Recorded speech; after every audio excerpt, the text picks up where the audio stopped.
So we'll go Whatever through gets the surface. Ukraine like we have every day for the past since the whole thing started.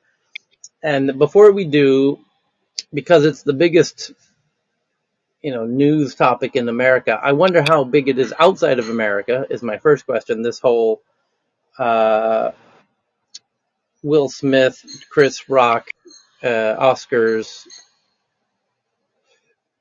assault. Is Oh, it? that would be an interesting question. Yeah. Is it? Are people outside of the U.S. even aware of it? Is my first question. I don't think anyone gave a damn here. Yeah, Japan doesn't know that. Does Japan even know that it happened? No. Sure is out. Does Taiwan know that it Yeah, happened? yeah, it translated into the gossip news. So, and Will Smith The, is famous here. So, the yeah. British don't give a shit. Uh huh. The Russians certainly don't. Sorry, Will. If And In anything, the the Canada, Russians it's find it a huge. In joy. Canada, it's huge. in Canada it's big. I saw the guy who was on the front lines in Ukraine doing the reporting from the front line says people care about Will Smith. That was like he tweeted that actually. Uh, so the only thought that I had, a lot of Americans are talking a lot about it, like a lot. Like Americans are all up in this story for some reason, and it's kind of shocking. And I've had a little time to mull it over, and the conclusion I'm coming to, and I think I'm pretty settled with it, is that some people think there's a little bit of a debate. It seems like when you see polls, most people agree it was wrong, and that there's never you can't assault people for things they say, really, regardless of what it is, yada yada yada. Even more so, that's generally true. We agree, and we teach kids not to assault people, really for any reason, but particularly for Use your words. particularly for things that Use your words. they say. Okay, so you have the base. Here's the foundation of my argument here. Hear me out. Follow this through with me. The foundation is we as a society basically train each other to not respond, even though we want to respond by hitting people. We, in a civil society, we expect to behave in a way that one of the social rules is, and in fact, it's an actual rule. We made it a law that you don't hit people. And so the actual rule of society and the actual law is people can say whatever they want to you for the most part, and you cannot respond by hitting them. We agree to that. We've even made it a law. We've even made it punishable, even very, very, very expensive in many cases. And indeed, if Chris Rock wanted to, he could make that incredibly expensive for Mr. Will Smith. I imagine if that were to go to trial, he could likely see millions of dollars for that. That would not surprise me at all. Not even a Yeah, little maybe bit, Joe Tom. right? Now, my point is, forget that they are celebrities for a second. Forget that it was live streamed on one of the biggest TV shows of the year. Forget that. Just two random people. One person says something offensive, the other person responds by hitting. We generally agree as a society, do we not? Of course we do. It's a law. There's no debate there. There is no debate there. Because it's a law. We've made it a law. So there is no debate whether or not it's acceptable or not under any circumstance. We already know that it's not acceptable because it's a law. Okay. So, step two. These are not just two random people. These are people who actually have known each other for years. For years. Like a decade plus. Okay. Who've had dinner together dozens of times at each other's homes. Okay. So that is a totally different situation. So, and so and by the way, the person who it was said to didn't respond at all. It's not the person who it was said to who responded with assault. It was a third party who was not even said anything to. Now, it gets even more further from, a special asterisks and caveats. The caveats keep piling on top of each other. Watch how many caveats I have to pile on top of each other. Not only are they not random people, they know each other. They've known each other a long time.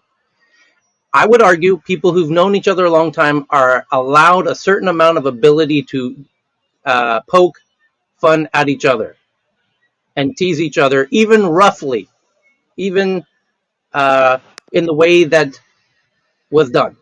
By the way, people, okay, I'll make another point in a minute. Now, another caveat is these are some of the wealthiest people on the planet.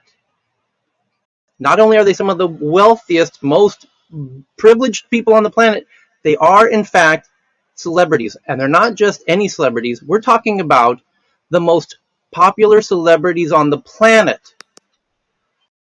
Now, and not only that, if as if there could be even more caveats to this bizarre scenario, one of them is a comedian. And I would argue that really wealthy people should be able to take jokes. Famous people, of all people, Hollywood celebrities, really should be able to take jokes. The world's biggest. Why would you argue that when you know that Donald Trump can't? And there's plenty of wealthy people and celebrities. Yes, but in fairness, Donald Trump didn't assault anybody, and he has received more jokes than maybe anybody in the history of jokes. So, I mean, I don't normally. in Zhao So, Here's, but here's my point. Tyler, Here's you my have to point. hear it from a female's voice, though. From a Let me female's voice. He was hold on, defending his Susan. wife, right? Suzanne, I know that obviously. Mm. Yeah, but the joke wasn't made. That we'll get to that. His wife is a super celebrity. He's a super celebrity. You cannot, as a celebrity, you agree that people are going to not only make jokes about you, but follow you around and stalk you and sit in front of your house with cameras 24/7 and make up crazy bullshit stories about you endlessly to, really bad journalism, tabloids. That's part of being a celebrity. Every celebrity knows that. Let alone jokes. Let alone a comedian. Comedians' jobs is it not, make fun of people and situations? Is that not actually what they were paid to do? I would raise that question. And in that environment, I think going to an awards show where lately, in the past several years, certainly ever since Ricky Gervais started doing the Golden Globes, and I think it goes way further than that. Certainly 5+. Ricky's done at least 5 years, 6 years. These award shows have become the comedy. They hire comedians to host them, and these comedians are expected to make very embarrassing jokes about the superstars in the audience. That is expected at these events now. So if somebody is concerned about having a joke made about them, they should know, they should expect, if any celebrity in that room that went into the Golden Globes as a celebrity walking into that room should absolutely expect to be made fun of, because that's what happens at those shows. The past Tyler, several not only years. that, but these jokes are cleared by these things are reviewed. It's not just off the cuff. So Generally, they're these, scripted, yes. yeah. But with lawyers, by the way. And Ricky Gervais has even done interviews about that, because Ricky Gervais, because he doesn't do the Oscars, he does the Golden Globes. He's done it the past 5 years or whatnot. And by the way, his jokes are way, way, way harder and rougher than anything Chris Rock has ever said. And my point is, when Ricky gets interviewed and they say because Ricky really crosses the line like regularly, and they ask him, how do you do that? And he says, well, I have a good sense of the law. I've watched this interview with Ricky where he answers that question, and he says, I have a very good understanding of libel laws as a professional comedian, and we really push the boundaries, and there's a lawyer that I have to clear everything by before. You're exactly right, John. I've heard him say exactly that. And that the lawyers have to approve of every joke that they read off the teleprompter to avoid libel laws, etc., etc., etc. Anyway, my point is that's how expected it is. It's known. It's absolutely guaranteed that you're going to be made fun of in that room. And for God's sakes, you are not a struggling Indonesian woman with one leg. You're the world's biggest fucking celebrity. You have more money than fucking God. If you cannot take a joke, who the fuck can?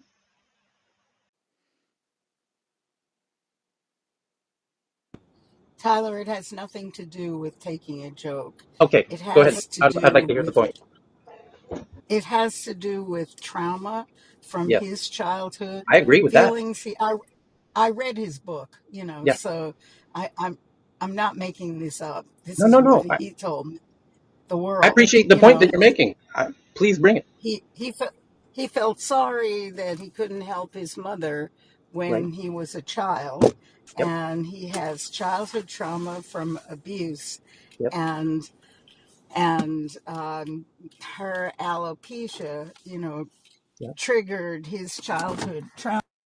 God Yeah. knows what else in his marriage. But Right. here's a point that I would like to make, which Yeah. is that in some way this is part of the great woke culture where absolutely everything has to be a safe space. And defining a safe space, and I know somebody is going to land on me because people have landed on me, ever since this happened when I tried to say something about it. um, if you can't live a life in which everything is a safe space for you to the detriment of everybody else. And to me, I thought that was a nice piece of stage business that livened up a rather slow Oscar show. And what's been invested in it, since then, it's if we could invest this amount of time and energy into feeding the poor or ending the war, we would make a lot of strides. Okay. Tyler, So Tyler, I Tyler. like your point. Hold on, John. Okay, sure. I just wanted to thank Francine for, uh, you know, I don't, I'll respect anything that you say, Francine. I especially like the point that you made about his childhood. People have childhood issues. That's totally valid. And I want to add one little point before I hand it back to John. It made me think about my own childhood, this whole issue, because I thought the same that you just expressed, Francine. I thought, you know what? This must have triggered something, from early in his life, something to do with his mom. I get that. I totally get that. Uh, However, I saw a friend of mine, all my friends are on Facebook saying, what they think about this. And one of them said, this is wrong. And somebody I don't know, one of my friend's other friends said, oh, well, how would you feel if it was your mom or your girlfriend? And it made me laugh out loud because in my family, we are the absolute most brutal, brutal. You have no idea. It is our sport to find the most uncomfortable, embarrassing, self-esteem issue and and poke that sore spot until it's numb, and to poke it out of you. And I realize now, I thank God that my parents and my siblings and family did that to me. It made me They made you stronger.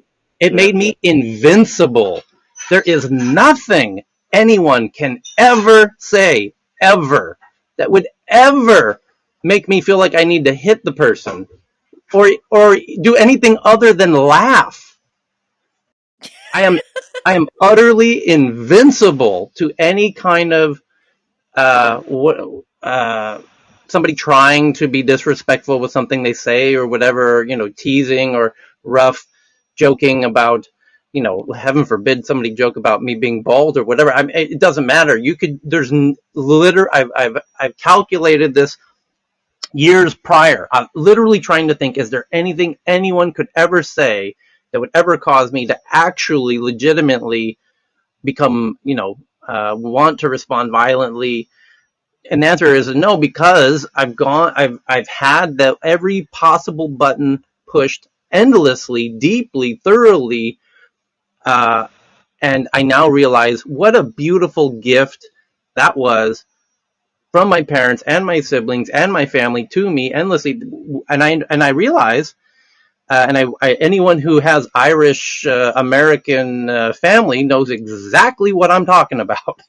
Because, and even Irish today, as Aaron on stage, thank God for you having to join right in the middle of this point I'm making.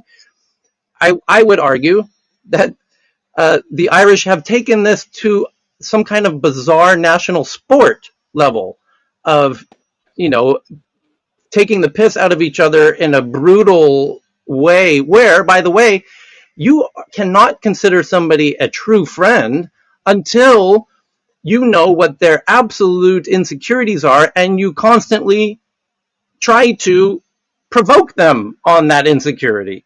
That is intimacy. And uh, that's why I said it almost becomes like an endearing thing when somebody can manage to find something that you truly are insecure about and they are willing to jab you on it. I That have a you little bit of a Hi Tyler. I just Go want to ahead, say I Taylor. have a bit of a unpopular opinion, I think. So I Go don't ahead. know if you guys already said it, but I'm sorry if I don't, maybe I shouldn't say this. Go ahead.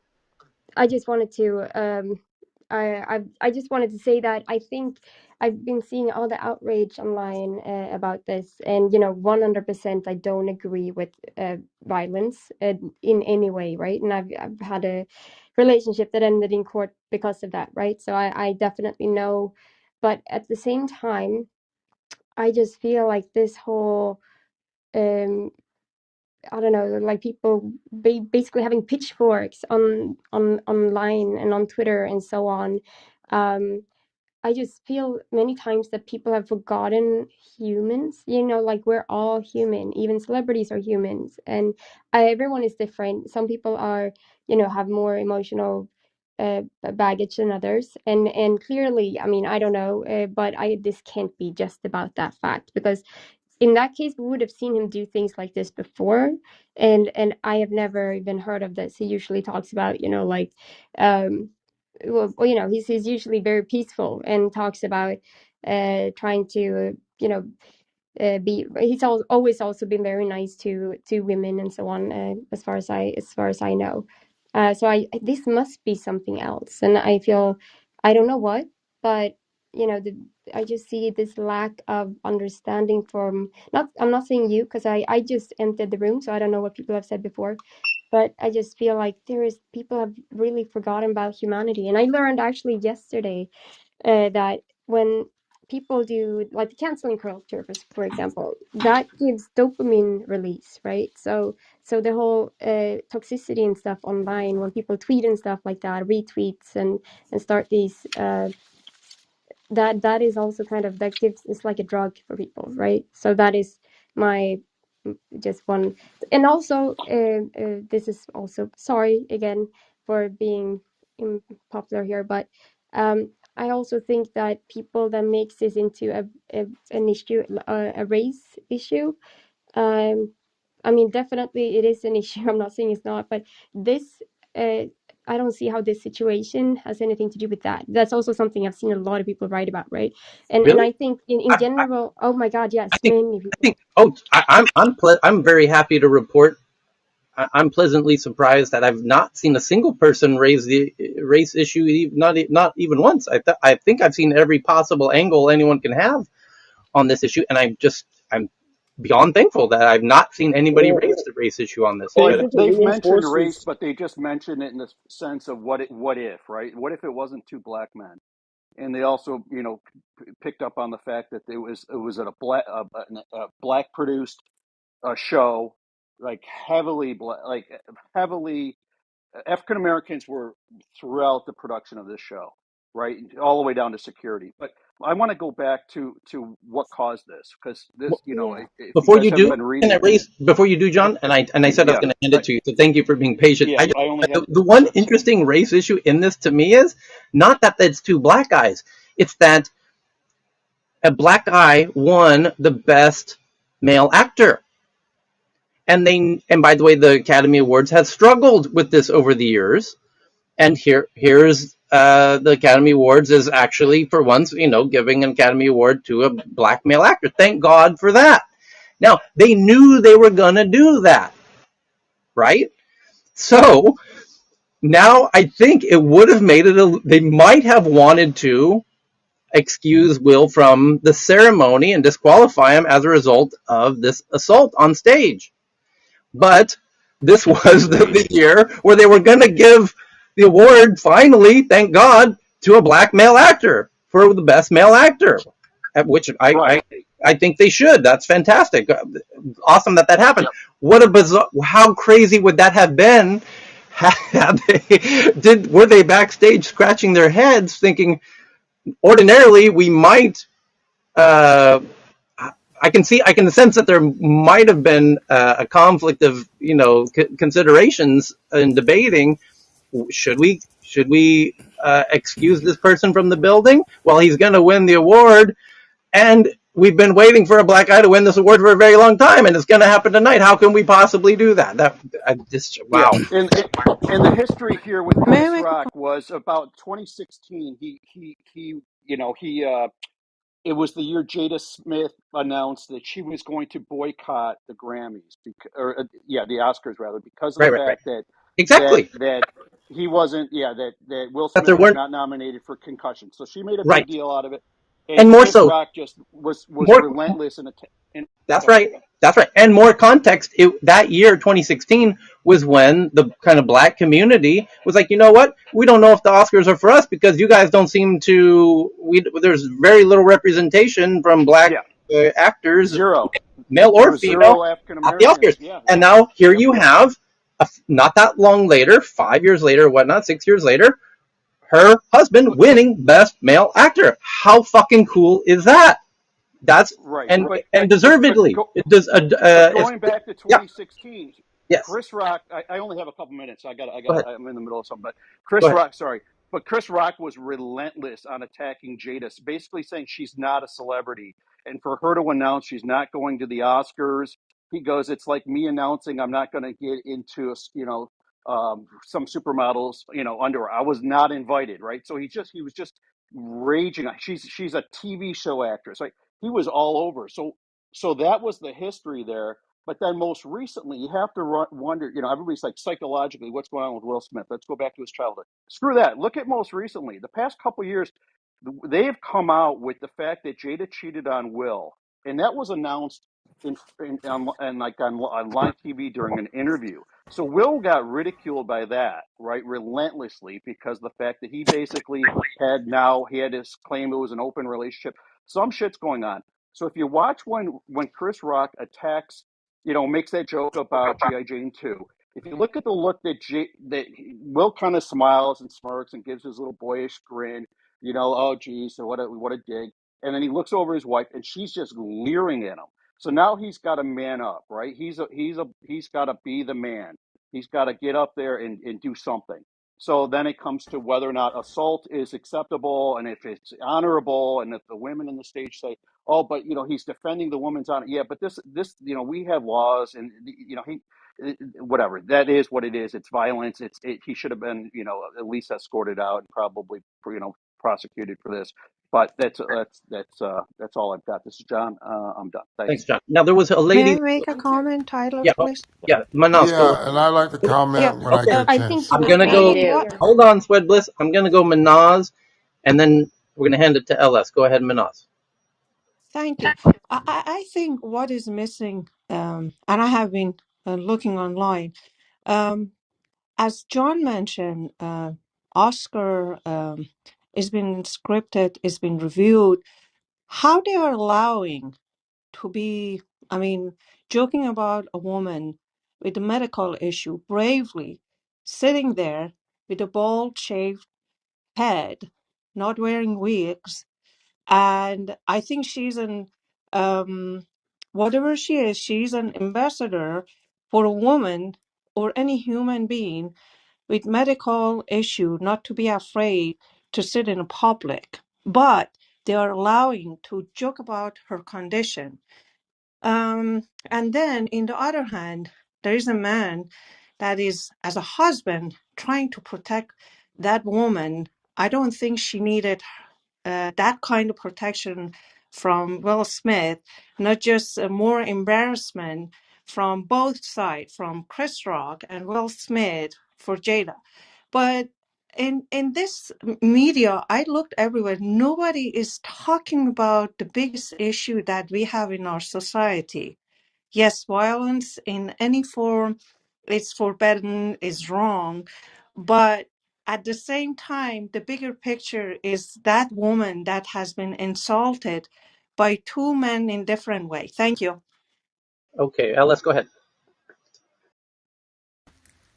I'm gonna just try to be brief because I'm tired, but I would just say I do understand Hollywood, and I'm deep in that community, and so a lot of people have been speculating about this. I don't want to say too much because I'm in that world in tech as well.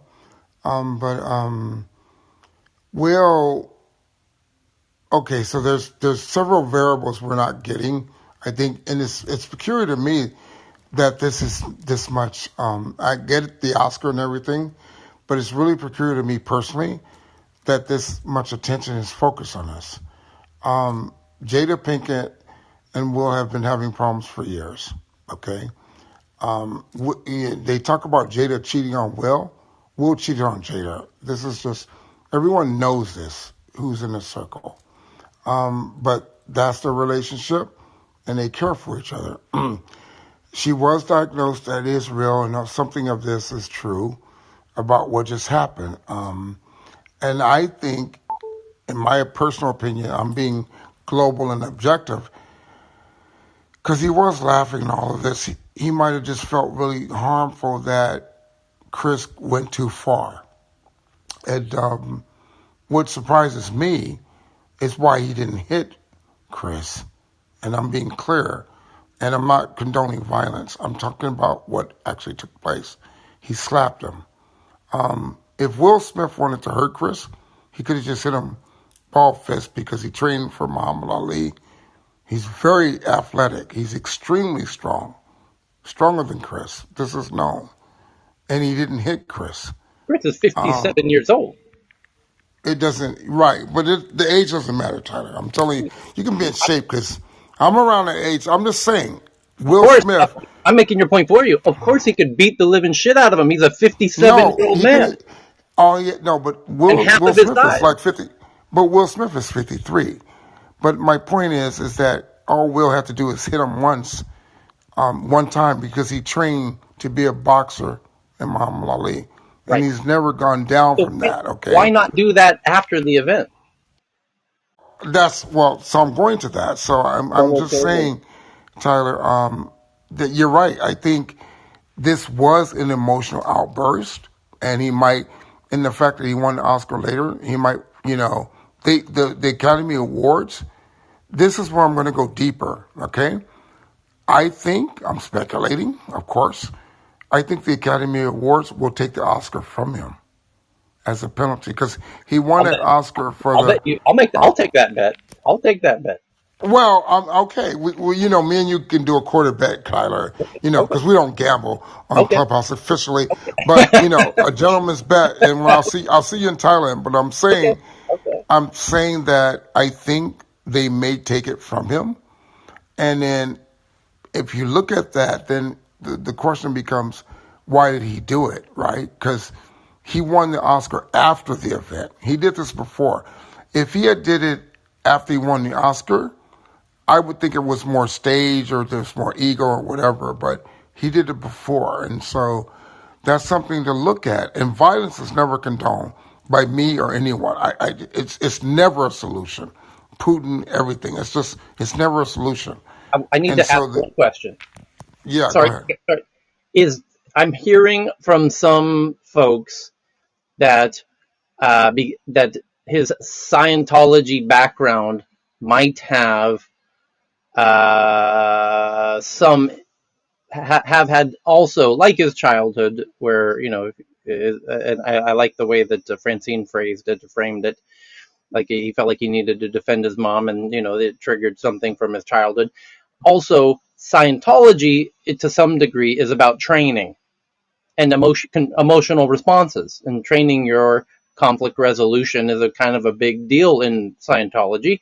And I'm not a Scientologist, not even a little bit. I have many friends who are, and I would love to talk to my Scientologist friends to find out, do they think that in any way his reaction might have had been different if he wasn't Scientologist?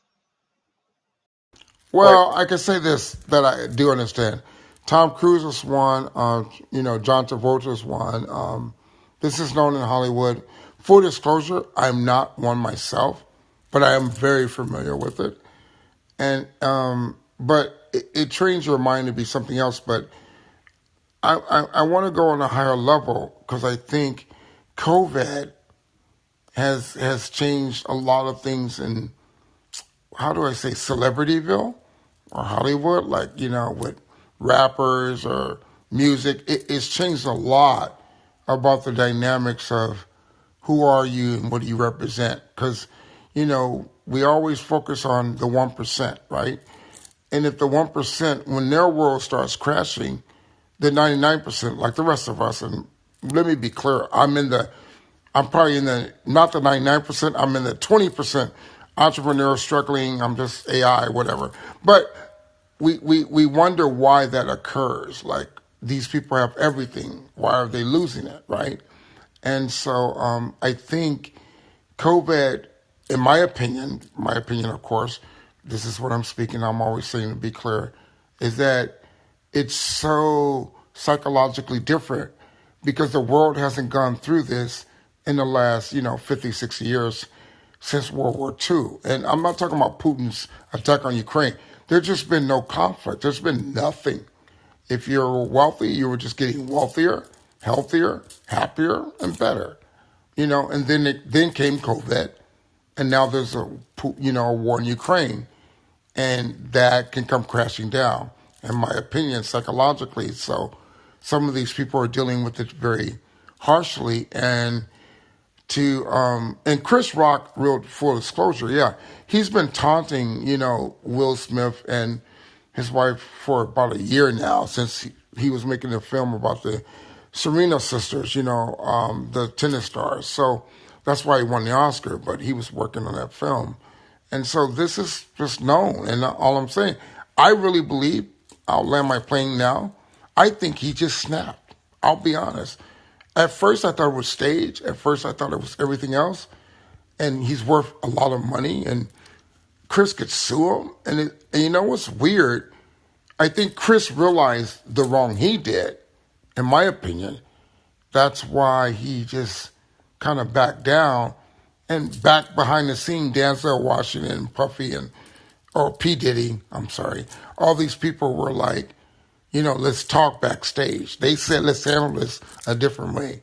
And Denzel was more clear, Denzel Washington, for the audience that don't know. And I'm talking about P. Diddy. But this is what happened, in the audience, at the auditorium, to say, let's calm this shit down and talk to him. Like, because if it were me and it happened to my girl, I'll be real. I'll walk right up to him. I would have took the mic and said, "This is not acceptable," and I'll be like, "I'll see you backstage." And whatever I'm going to do to you, I'm going to do to you. That would But have been that's just awesome. me. But you know who I But am, Tyler, because I do it real. I'm like, oh, nigga, you ain't escaping this shit. Excuse my language. I said, nigga, okay. Excuse but that word LS, again. what if it was The Rock and not Chris Rock? Right? That's Yeah, hard to get yeah. somebody. No, That's it This is doesn't exactly somebody, a what. matter. It 25 doesn't pound matter. comedian. But what I'm trying to tell you is, what I'm trying to, I'm real on this, right? Real boys, they just would have walked up. But look, I can't be in Will's head. He know who Chris is. He know who Chris is. He knows what he is. Okay, and Will Smith knows what he's doing. I'm not defending him. I'm saying, gangsters. It's just who they are. Like I don't think they. he would have approached. I don't think he would have approached a Well, big we guy can like The always Rock speculate, or but no. But that's. Yeah. I'll Yeah, be but and just his honest. sat name is there As a different. black Are man in the hold on, let we me be clear. are As we moving too far? Can we move on? Quick yeah, let me question. just For those who have waited 40 minutes for Ukraine, can we just get an estimate of But like when this will be over? yeah. Yeah, So let can me we land my just plane move right now. on? Let me land my plane right now. As a black man in America who grew up in the inner city, who knows a lot of these people, and I'm in taking AI, and because I know this doesn't matter globally, I'm saying that you won't do, all these speculations about who and grow up to who. You just don't do that. Okay, that's all I'm saying. So let's not speculate. Let's move on because it's better to do that. So yeah. I just want to say that Will Smith now has become almost meme famous. If you check my PTR, it's the Batman cartoon slap cut together with the Will Smith slap. So at least for 2022, it's something that's a little entertaining, not as tragic as the pandemic or war. So I kind of like the distraction. So, but that's thanks. Okay. Let's move And I do on, think it's a Tyler. big Let's move And distraction. now the tech on, news. LS. Let's move on. No, I do think it's a big distraction. Okay, That's what thank I'm you. We saying. got your point, LF. I still stand by my point that the whole exercise, people tune in to watch a comedian do what comedians have always done, which is make fun of the king and the royalty and the court. And that what we are watching has been going on for thousands of years. Thousands. Where the court jester, the whole court is assembled, and he has complete immunity to make fun of everybody, including the king. And once in a while, you'll get some king who can't take the joke and says off with his head. And that's when that empire is set to fall. And this that we just saw a rare, but that is what exactly what we that is precisely the cultural context of that event. We are watching the court jester, the comedian, make fun of the most privileged people on the fucking planet. Don't forget that. That is the whole point of what we are watching. They are supposed to laugh about it. That is the whole point of that. It's like a birthday party. You sing happy birthday and you wish them a happy birthday. That's why you go to a birthday party. This thing that we watch, we are simulating, we are recreating the royal court because we no longer have a royal court. The Oscars is the closest thing we have to it. That do you think that's a coincidence that we hire a comedian to get up there and make jokes about those people? No, we've been doing that for thousands of fucking years. Can I just answer to that a little quick? We have been doing that for thousands of years, but we are also kind of evolving. And I like humor. I'm not saying I mean I love humor and I kind of raw humor, but at the same time, words can really hurt, right? And words also have big consequences to some Then people. And don't be it's easy to smart. say that when you're in like a It's castle optional. or You something, opted in. but he's on TV for millions and millions of people, and he was making fun of his I mean, someone else's Yeah, wife, and he that's was why he hurt was. about it. That's what he's being paid to do. That's why I they I came think to. That's why they dressed up and drove their cars there to do exactly that. he'll sleep fine on his bed made of money. So I think they'll be okay. I don't know. I mean, I'm not rich, so I'm not gonna like speak to that. But I don't believe that. I know a lot of people that are very rich, and if there's one thing I learned is that money does not make anyone happy. At least not when it's that much Um, money. Amen. Just three things that I can quickly point out. First, I heard from someone, but it may not be fact, but I was looking into one of the things that Chris Rock most likely they said didn't know that she has a medical condition. Someone actually, when he was doing, like Tyler said, that they do clear their jokes, and he didn't know that's at least what the line is. Two, the Los Angeles police asked him if he wants to press charge, and he said, no, no, I'm gonna let it go. And then I think the other thing I think is that, like Taylor said, sometimes you just do joke things, but violence is never okay to do. I'm done speaking. And Masseret, thank you for saying that because supposedly it is true that Chris didn't know because he wouldn't have did it because he wouldn't have been sold it well because he taunts in a more professional way. And the press charges, you see the truth, right? Like that's why he didn't do it. And he said after the fact, even though Will was cursing, I think Will's going through a lot of things, was cursing at him, but I really believe, and I could find out later in about 3 days and we could change it, that Chris didn't know. I don't think and some say he made a filmmaker, he made a documentary about By the way, alopecia and all this. if, But by the okay, way, go ahead, Tyler. he may not have even have written the joke. It's very likely he didn't write that joke. He also said "I love you" right before that to her, so I Correct. think that that's also evidence of like, hey, all fairness, you look great. What's up? Haha, let's laugh at it. Laughing at the disease is better than crying about the disease. The joke By about the the way, disease is we're not as talking. bad as the Well, disease. Tyler, you make a All right? great Come on. point. That's scary if he didn't write it because he just is reading a script and Will I just have got news for responded. you. The jokes that are written for the award shows have a team, just like Saturday Night Live. Those people delivering those lines on Saturday Night Live didn't write they aren't making that shit up as they go along. They have a teams of 20 writers spending a week, sometimes a month, writing the jokes for that is one of the biggest monologues in TV of the year. That monologue, the comedian's monologue at the Oscars, is probably the most important prepared monologue of the year from a comedian standpoint on live television. That you're talking a team of at least a dozen writers working for at least a week. So it is almost statistically very unlikely that Chris Rock wrote that joke. Now think about that. Now, I all can't your wait to No, see all Will of write your that shit. bullshit about Chris Rock felt this way about this. No, Chris was reading off of a goddamn teleprompter. The part that he improv was the Jada, I love you. Here comes a joke about you, as you just said. And Now, Chris' by the way, reaction was amazing. He goes the nuts. medical condition, as it's being referred to, alopecia, affects 2% of people. Right? That I at what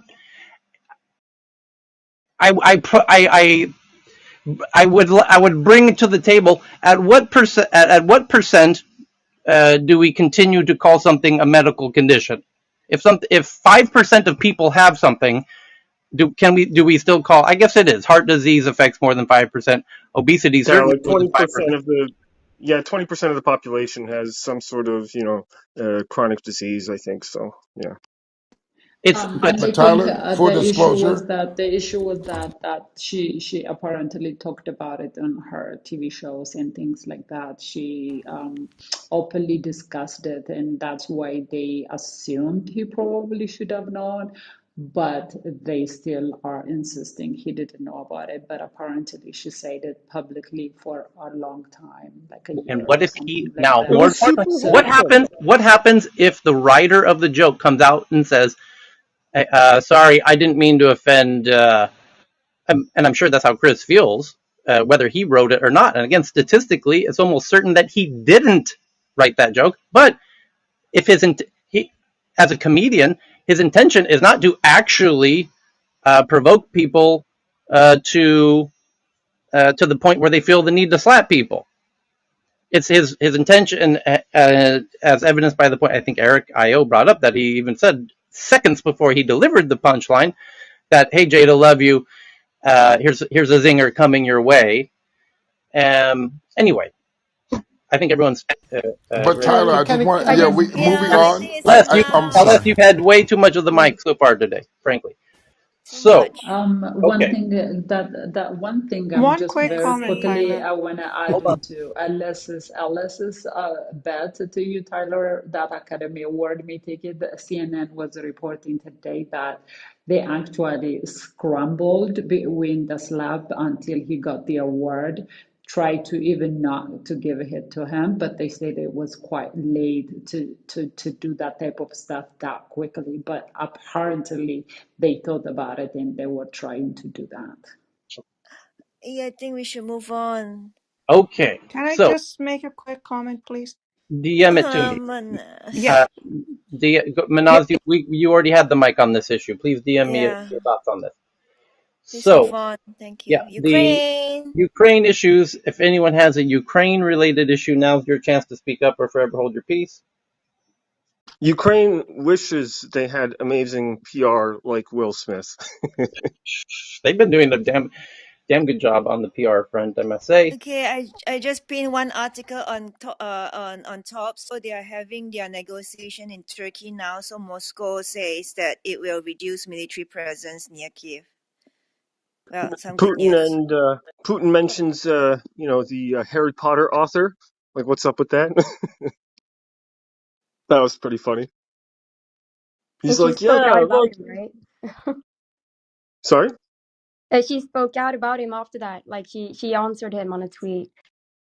Yeah, yeah. Instantly distancing herself. Like, Putin's like, hey, I'm just like that author. Hey, I'm not a bad person. I'm just saying things here. I've got Okay, one. It's go ahead. older Russian translators not to call war in Ukraine a war. So it said in their internal email shows that despite its anti-war stance, so Google bowed to criminal decrees.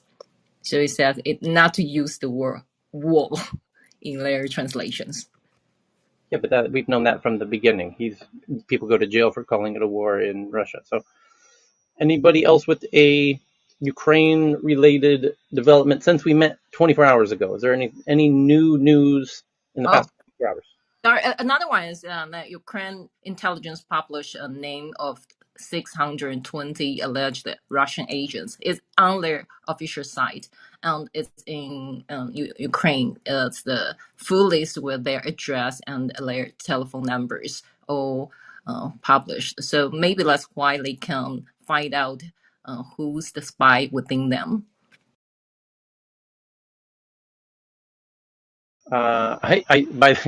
I can't believe this one. From the BBC 3 hours ago, Ukraine calls for Nepal to ban Russian climbers to the Himalayas or to Mount Everest. That's when you know you're getting down to the bottom of the barrel of the sanctions. When you're calling Nepal and asking them to ban tourists to Mount Everest, I think. Um, anyone else? Is there any interesting stories? It, I read the an interesting story, Tyler, about Yeah. Putin's physical location. I guess he's in some mountain bunker in the east of the country, Siberia somewhere, and that he's not in Moscow. And I guess he's completely paranoid, Hmm. which is kind of scary if he's actually. Hmm. I don't know if someone could find the story. If he's actually living in a bunker, like you'd imagine of some kind of movie, a James Bond movie. But yeah, because they tracked his flights and other high value Kremlin people are living underground. So that's Well, we kind of bizarre. that reminds me of somebody shared a development when we met yesterday, and it was really breaking news when we read it. And I didn't read. I mean, we read it before I saw it anywhere, and now it's one of the more interesting stories in the past 24 hours. Is that the kind of peacemakers that be one of them is a Russian oligarch, and a couple of Ukrainians experienced symptoms of poisoning. and that one did get picked up by mainstream media and verified or whatever, and they were treated and they're okay and whatever. But the the idea that what this oligarch who's being a little too friendly with the Ukrainians, it seems, according to the articles that I read, um, one of the more interesting developments. And it seems that from the tweets that I'm reading, and again, I just want to contextualize because there's the disinformation runs really deep on some of these things. The But I don't think this is a guy on Twitter who's standing on the front lines doing journalism on the front lines, that he's reporting that northwestern Kiev, the Ukrainians continue to take back town after town after town in that part, which really reduces the stress on Kiev for the time being. That's one of the more interesting developments. And of course, there was, you'll remember last week, like Thursday, Friday, we were concerned that the pressure was going to be on Odessa. And after that ship sinking, there doesn't seem to be any additional pressure being put on Odessa. And a related article, I think it's a headline, was that Turkey found that they believe Russia placed some mines in the Black Sea. And so now that's causing understandable headaches and logistics headaches and shipping headaches, that there might be some mines floating in the Black Sea. Okay, so And Yeah, that's by really the way, unfortunate. The comment about the mines, Russia has also been like we have unmanned aerial vehicles. They have unmanned sea vehicles like little submarines and stuff that are autonomous and have these sorts of things. So it's not only a concern of mines, but also other systems that Russia could have put in place. This war has been predominantly defined by drones up until this point, because we see that the trucks and tanks and other vehicles actually are not such a great force, and the asymmetrical advantage you have, the Ukrainians seem to be utilizing that really well. But of course, that's always the story with insurgencies or freedom fighters, whatever you want to call them. So it's at least nice to see that they have a fighting chance. I'm watching a video right now of the video is from today, of a mine floating in the Black Sea off the coast of Romania, and they go out to it in a little boat, and halfway, the headline of the article implies that they defuse it or detonate it, or yeah, oh, actually they explode it. Now that I see it in the video, so they let the mine explode out in the water, away from any ships. And then there's a separate headline that says that there's lots of mines drifting towards the Turkish coasts and Romania, and that's why Romania and Turkey are understandably concerned. By the way, that led me to think about Taiwan, in that obviously if Taiwan were to ever be invaded, there would need to be a amphibious landing of sorts, and Taiwan might need to throw a whole bunch of mines out off of its coast, which conceivably would do quite a bit to reduce the pace of the amphibious landings, if ever there were to be such a thing. I imagine they have to have given that an endless hours of consideration. Um, okay, so now can we go into the big tech stories? Anyone sitting on a Ukraine-related story before we go into the big just tech one story? more quick one. Oh, The ruble has rise back to around 89 to $1. So, Putin's buy gas with ruble strategy didn't work. Okay, all oh, right, go, LS. yeah. Just real quickly, and I'll be quick.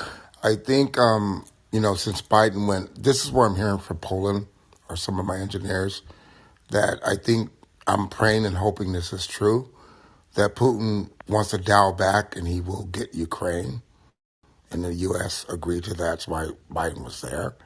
And so it's intriguing to me, but, it'll go through some more emotions in maybe 2 weeks and it'll end. And I'm praying and hoping it does. But he won't go further than Ukraine. He will get what he wanted.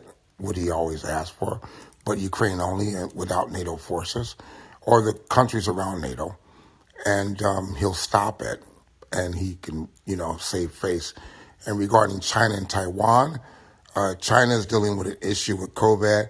Shanghai has been shut down. You probably already covered this or showed it. With 26 million people on COVID, they're on lockdown.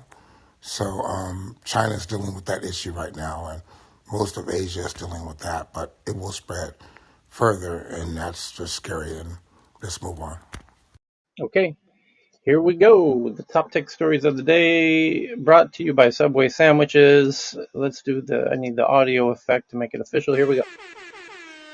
Happy Tuesday, March 29th, 2022. The top story today is that Sony merges PlayStation Now and Plus to create 3 tiers, launching in June. The PS Plus Essentials, who gives a shit? Okay, next one is an interview with the PlayStation CEO on Sony's new PS subscription tiers, why new releases won't immediately launch on the service, and more.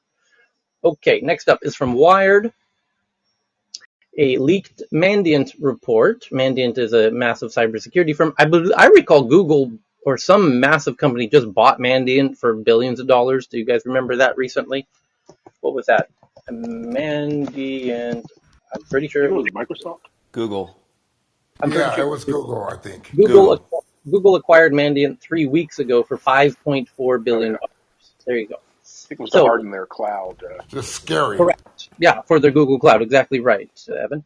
And so Mandiant, there's a leaked Mandiant report that Okta's contract. This is really insidery cybersecurity baseball shit here. Okta, which was in the news recently, an Okta's contractor, Cytel, first. Oh my God, it's a who's who of all of the cybersecurity names in the news lately. Okta's contractor Cytel first sent the Lapsus breach notification to Okta on January 25th and detailed intrusion timeline on March 17th. Documents shed some light on how Okta and its subprocessor Cytel reacted to a breach, but they don't explain the apparent lack of urgency. Okay, now this is a broader phenomena that's going on in cybersecurity land, which is when people get breached, they don't want to tell you that they've been breached. They don't. It's embarrassing, and it's more than embarrassing. It could be very expensive. And if you can address it quietly before anyone finds out, and minimize the damage, and hope for the best, and all of that, Although you, increasingly you're not allowed under some of the new regulations. right, You have to disclose to precisely right, for precisely breaches. right. Yeah. Especially financial institutions and whatnot. They have to disclose within 48 hours or something like that.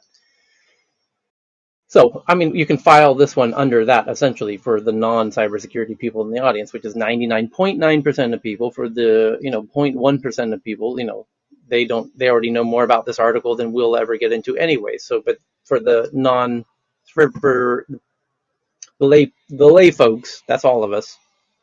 That's pretty much all you need to know on that big issue. So, the next one is also about cybersecurity. Security experts worry that the EU's Digital Markets Act, the DMA, which mandates messaging service interoperability, which means Apple's iMessage must play friendly with Facebook's WhatsApp, just like email. Just like your Gmail works good with Hotmail, works good with any other email app on the planet, they all share one protocol called email. The mail protocol, right? So, well, there's actually 2 separate ones, but let's keep it simple. The the SMS land should theoretically have be based on a similar thing, and it is, and the EU is forcing that issue, and they're going to force all of the messaging apps to come up with a messaging interoperability. And security experts worry that this new rule could undermine the end-to-end encryption on WhatsApp and other services. Yeah, it kind of does, potentially, but not entirely. Meaning, just like email has Proton Mail, where if you want to have extra layers of security, you can use email clients and services that offer more security. And if you don't, and if you want other bells and whistles with your email, you can have those too. Like Superhuman offers all kinds of it's much faster. It has all kinds of auto templates and keystrokes and all kinds of crazy cool stuff. And it dives into the backgrounds of the people messaging you on their LinkedIn profile and all their recent tweets and brings all this stuff to the service. Great. Different people want different things from their email clients. Well, that's going to be true of messaging clients too. And some people are going to want end-to-end encryption on their messages, and other people aren't going to care at all. And how to make that play friendly with each other, that's what they got to work out. So WhatsApp's chief, who's Will Cathcart, just did an interview about the DMA, the Digital Markets Act, and how it gives him a bunch of headaches with end-to-end encryption and privacy and product design. Yeah, it's going to be a big headache for pretty much everybody in the messaging space. And yep, that's what happens when you got to fix stuff after the fact. It would have been lovely had that all been worked out like email was at the get-go. So the next one's from the Wall Street Journal, that Greenpeace and other groups are running ads in the New York Times and the Wall Street Journal and others funded by Ripple co-founder Chris Larsen, highlighting Bitcoin's environmental impact. Oh, here we go again. So Greenpeace is running ads highlighting how Bitcoin is not green. Okay, and it's being paid for by a competitor to Bitcoin called Ripple. So Ripple doesn't want to, I guess this is a revelation of some sorts. It's interesting that Ripple's co-founder is funding shit talking about Bitcoin, but using Greenpeace to do it, because Greenpeace, if you want to hurt Bitcoin's kind of reputation publicly, or challenge its reputation publicly, strategically, you would attack it on its greenness, because people seem to resonate with that.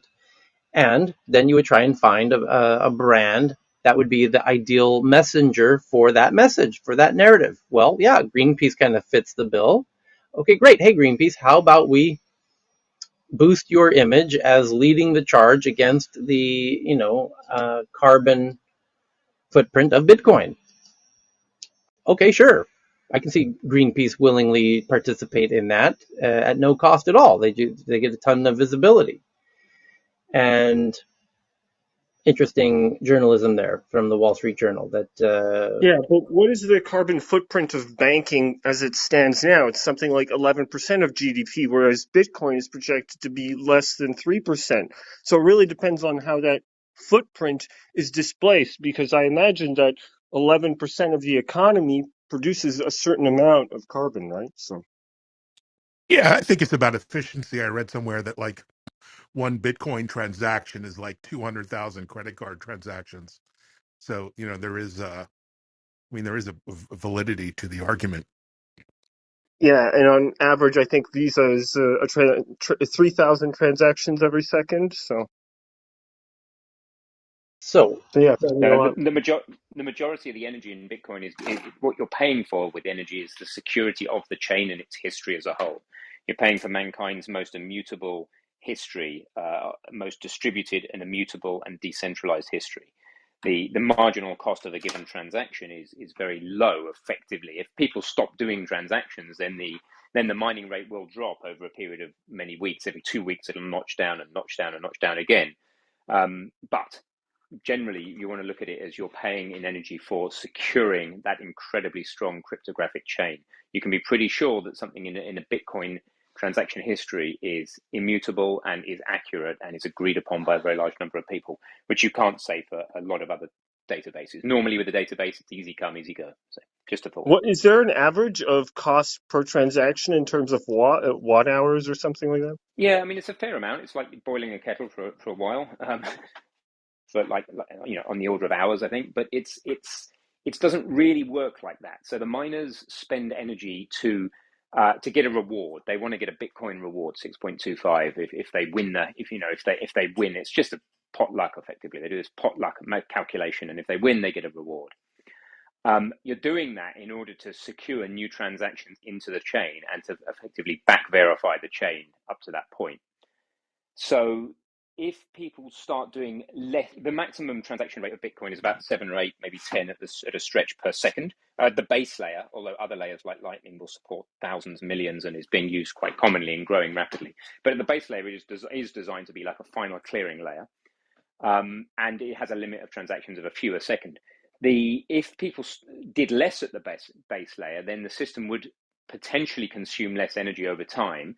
But there is a cap. There's an upper cap. Beyond that, it's just about miners' thoughts about the value of Bitcoin moving forward, how much they want to invest today, how much they think Bitcoin will be worth in the future, what electricity they pay. They're making these constant financial arguments about electricity cost, capital cost, payoff times, and so forth. But a transaction, the blockchain is going to go tick-tock next block every 10 minutes on average, regardless of how many transactions are going through. And if everybody stopped making transactions right now, the blockchain would continue to use about the same amount of power for 2 weeks. And then in 2 weeks, the difficulty would drop a little bit. I can't remember the exact cap on the drop. I think it's 20%. I've forgotten. I could have to check the code. But the difficulty would drop a little bit. There'd be a little bit less energy used. Potentially, but what would actually happen is the blocks would just get found faster. So there would only be less energy used if miners decide to turn their mining equipment off. And they would only do that if they didn't see a future in revenue, either for clearing the transactions or for finding the block, what's called the block reward. So it's a little bit subtle. It's not just a simple answer, but there is no direct immediate effect of reducing the transaction rate. It's difficult to, again, what the summary is, think about the energy we're spending as securing the most secure, immutable, and truthful ledger history we've ever secured I for thought it was mankind. normalized to every 10 minutes, though. I thought this Mm. network tries to have a new It set of coins every 10 minutes, so it's projected the difficulty to the hashing power of the network. Yes, every 2 weeks, the network automatically adjusts. It has a cap on how much it can increase or decrease the difficulty in that 2 week period. And I forgot what the exact cap percentage is. But yes, every 2 weeks, it'll look at how fast blocks were found in the last 2 weeks and adjust the difficulty of the puzzle that miners solve in order to make sure that in the next 2 weeks, you aim for every 10 minutes. Yeah, that's correct. But the amount of energy, but what will actually happen if people do less transactions is just that the miners will still keep their miners on and their mining equipment on unless they don't find it economically favorable to do so. And it's only them turning their mining equipment off that would reduce the Bitcoin, the energy cost, if that makes sense. Okay. So the next story is that Spotify is testing a vertically scrolling feed for podcasts in its main app.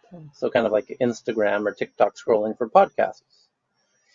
Featuring an automatically selected 60-second audio preview. So Ooh, that's clever. it is clever. And there's something even far more clever that I shared in our Tech News Twitter account, back channel, and on my own personal Twitter account. You really have to see this. This is the coolest thing I've seen in weeks. On my own personal Twitter account, let me find this. It is here. It's my most recent tweet from my own personal Twitter account, which you can see in the. I'll pin the tweet to the top of the clubhouse room for you super lazy people. Here it comes. There it is. And what it is a little video of somebody using a new app called Fathom, and this person is Presh, who works for my buddy Jason, and Presh shows off this incredibly cool new way to search. It's a podcasting app, but not unlike other podcasting apps. In the video example, he searches like a Google search for the phrase how often, how long should a fast last, or something like that. And then it shows every day by every patient for 12. Hold on one second. It shows he opens the app, and then he asks a question like it's a Google search. How long should you fast? And then it gives results, two different types of results: podcasts and clips. And there's 5 podcasts talking about how long should you fast, and there's 11 clips, and he selects the clips menu, and now he sees 11 different clips that answer the question, how long should you fast, and that has beautiful little previews.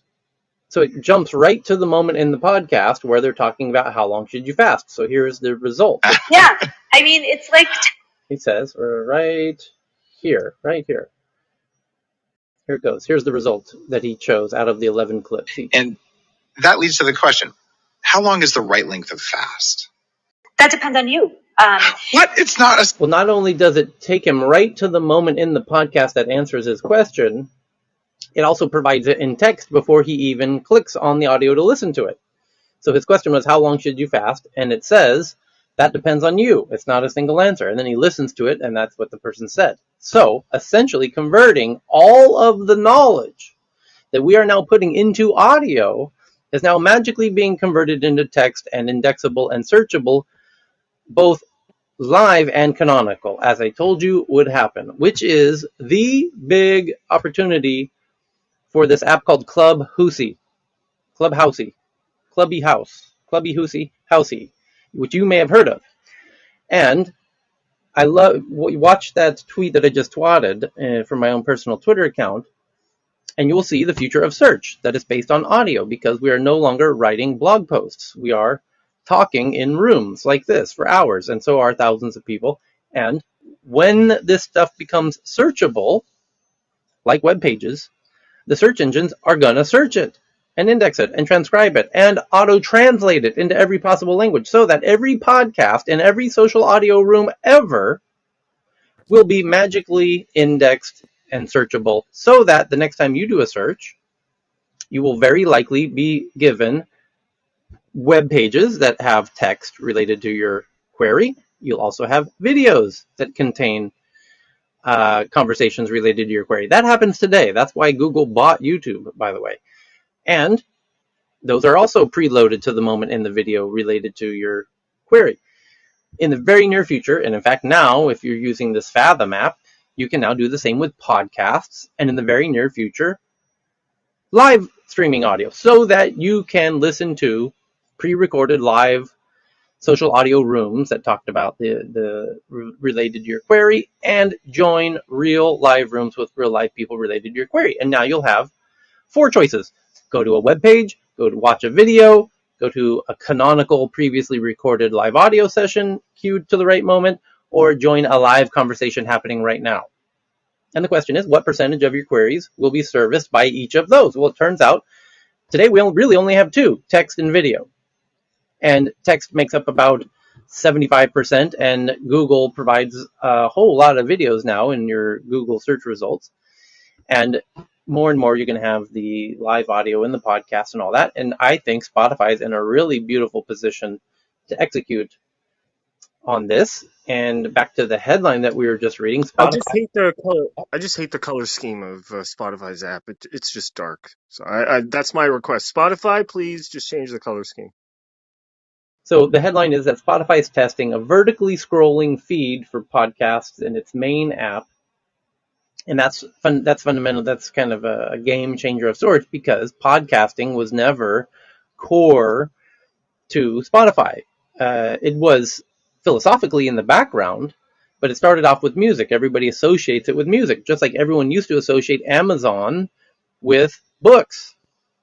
But Amazon's a whole lot more than books now, and Spotify is going to be a whole lot more than music soon, because it's going to be all things audio. It's going to be books, audio books and music, and podcasts.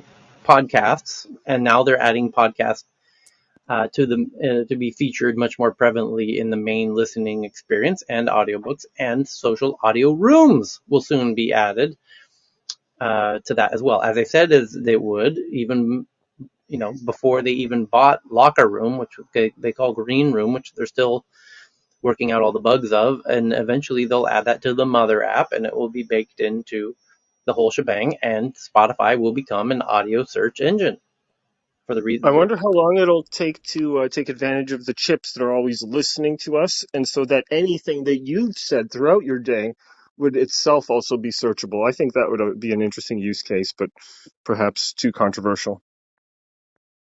Well, the other thing that they have is the ad network, the audio ad network, and Spotify is kind of unique at the moment for their audio ad network where all the content providers can get paid. So live audio room creators, all of their historical rooms that they've done, that we've done, audio Spotify can place ads automagically into those recordings, just like YouTube does with their videos, and pay the content creator money ever ongoing for all of the, and those ads are obviously targeted to that listener.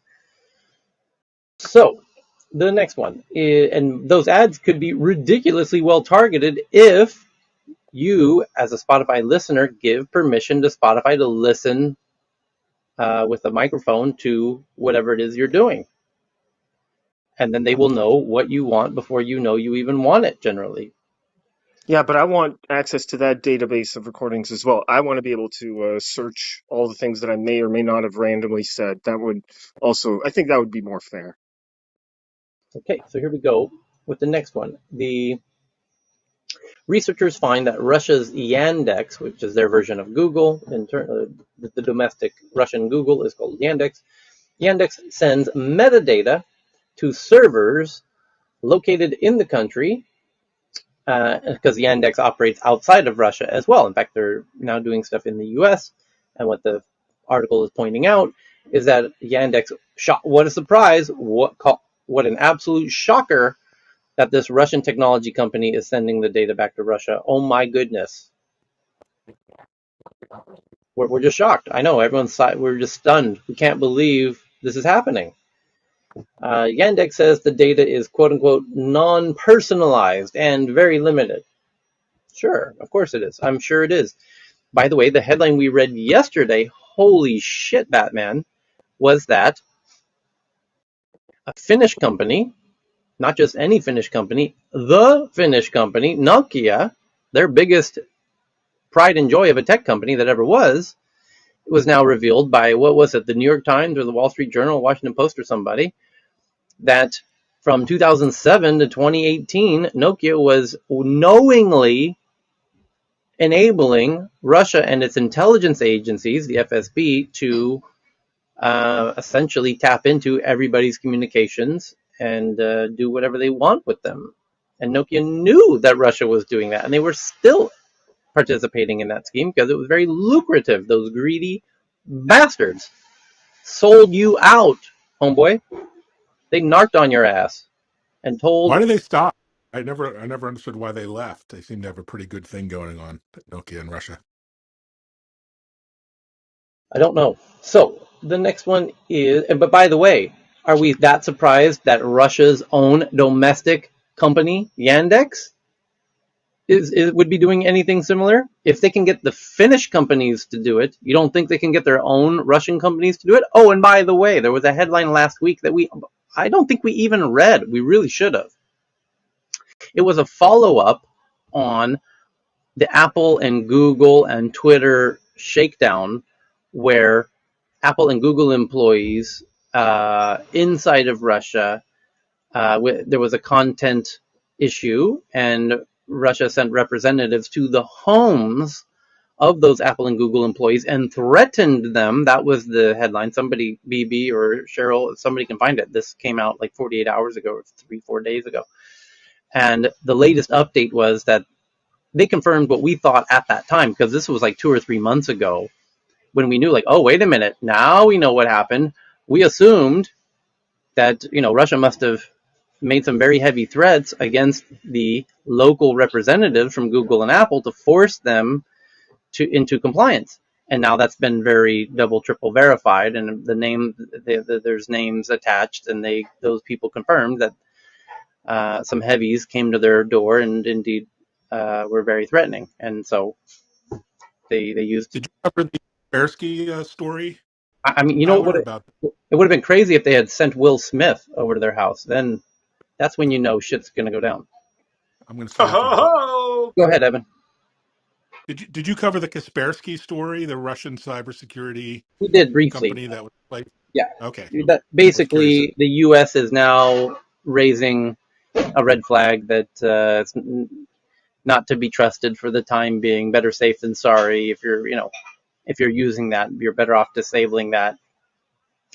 It potentially could be compromised because the founders are Russian and they have a significant Russian presence, and as such, Russia could put pressure on them to do clever shit to your computer. So better safe than sorry. I don't know that they have any very hard, fast evidence, but for the time being, they're telling people not to use it. Yeah, that's the difference between rule of law and rule by law. That I think in Russia they can compel you using elements of the legal system that here we would not see as just, but there it's a lot easier to compel people. And in fact, it's basically legal to use coercion. So that's kind of an unfortunate side effect. Hold on one second. Are there any quiet parts in the okay. Pardon me. Can somebody read? Cheryl, can you read the next article? I'll be right back. Okay.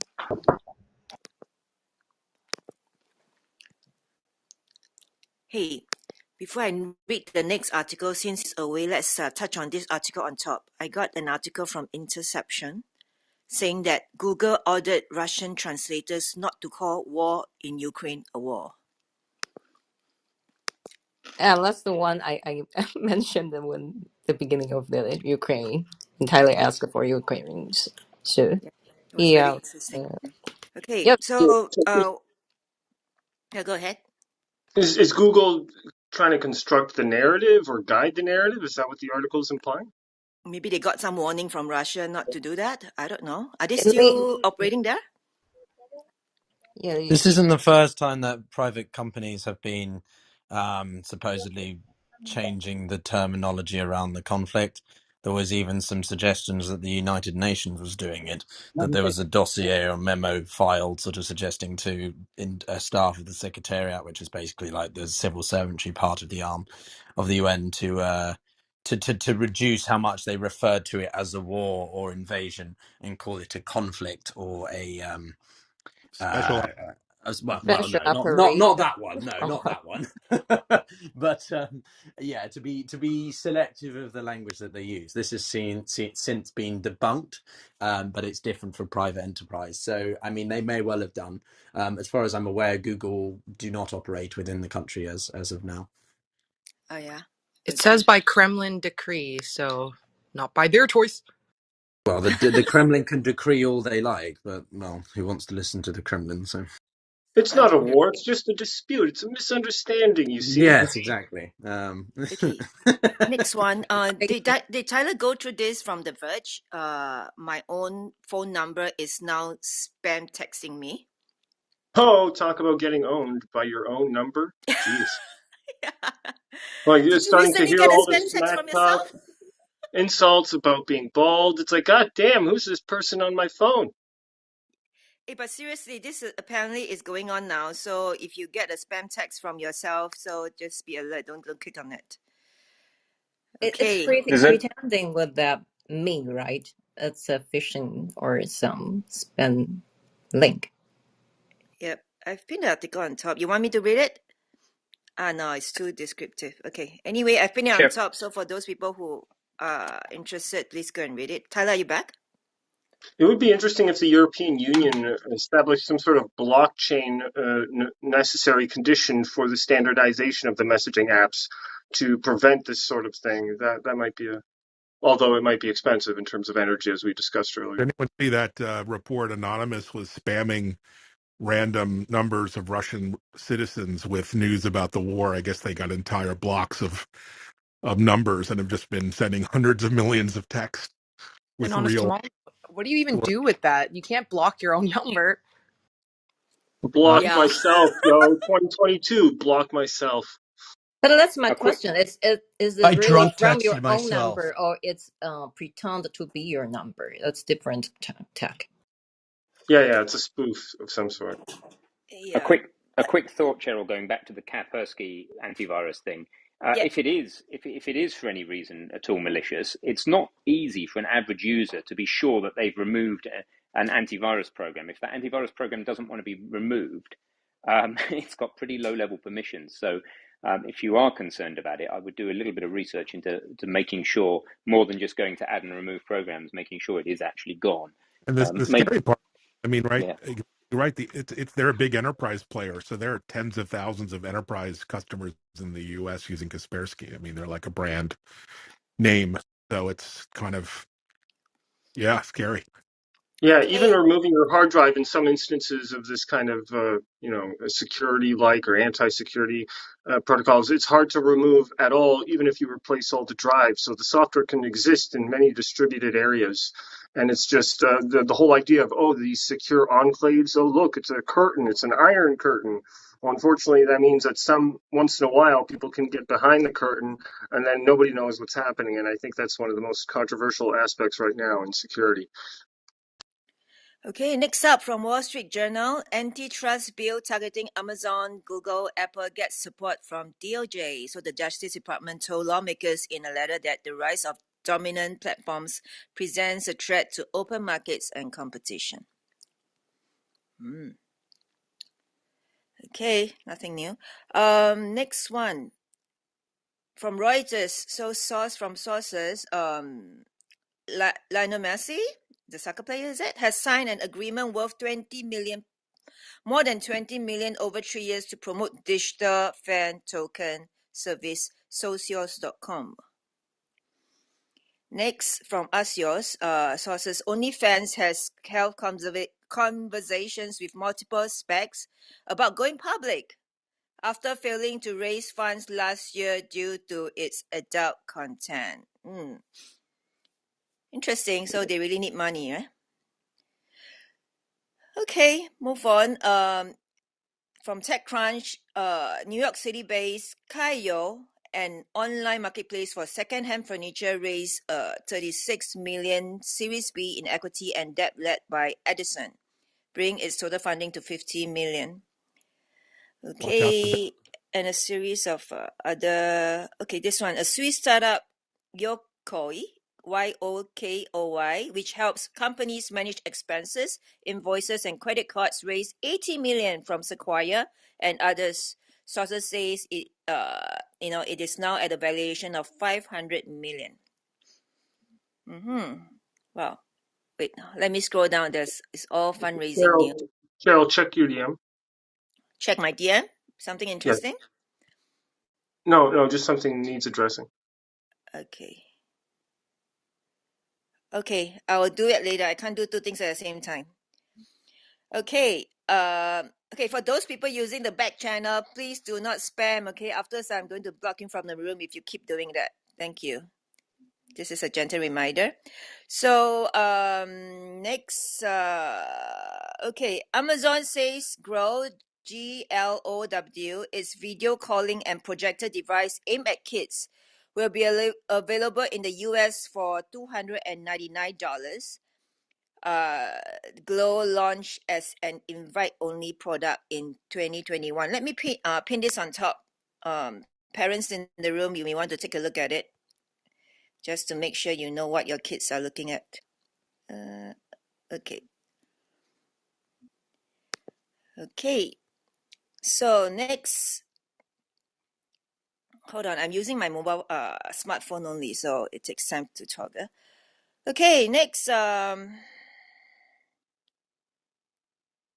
French startup Nuke AI, NUKK says its NOOK AI beat 8 world champions at bridge at a 2-day tournament in Paris, winning 67 out of 80 sets. Oh God. Okay, AI is taking over the bridge war. So, Okay, um, I'm back. All you're right, back? Great. I'm back. How far did you get? Welcome back. Thanks. Yep. I've moved on to the next page already. Okay, the next one will be this. Analysis of 2 UK datasets find heavy use of social media by adolescents.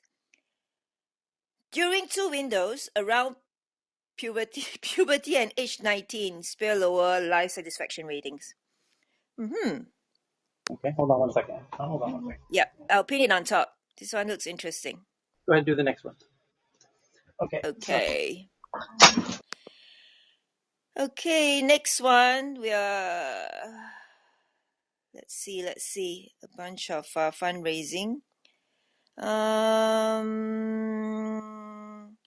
Spotify rolls out an advisory for content that mentions COVID-19 2 months after promising the feature amid controversy over Joe Rogan's podcast. Oh, what happened to him now, by the way? Everything has settled, I guess. Okay, next, Ukraine. Ukraine says an attack on U Telecom, the country's leading ISP and fixed line telecommunications company, has been neutralized and the service is being restored. Okay, that's good news. I think that's about all, Tyler. Okay. You did the Yep. TikTok one? They part- Yes. uh-huh. They partner with Giphy to launch TikTok Library, an in-app creator tool. Um, yep, Yep. that's your big boring Finished. headlines for today. Yeah. Yep. You can move on to the tweets. Okay, let's do the tweets. So the first tweet that I have is from Matt Hughes. That Amazon Glow video chat projector is available to buy now, which is a kid-friendly gadget for video chatting, playing games, and reading books. And it says it has left the invitation only period, and you can buy it now for $300. It looks like I remember when this gadget was announced, and it seemed incredibly cool. Called Amazon Glow Video, and it's so you can do a Skype calls, video calls, Zoom calls with a child, but more importantly, play with the child and with whatever they have in front of them. It has a projector, and it projects content onto the desk that you can interact with them together on. So it's a really cool educational tool.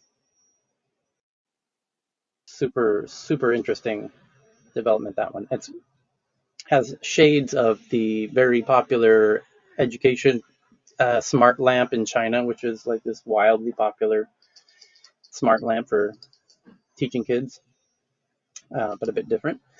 So thank you for that one, Matt. The next one is,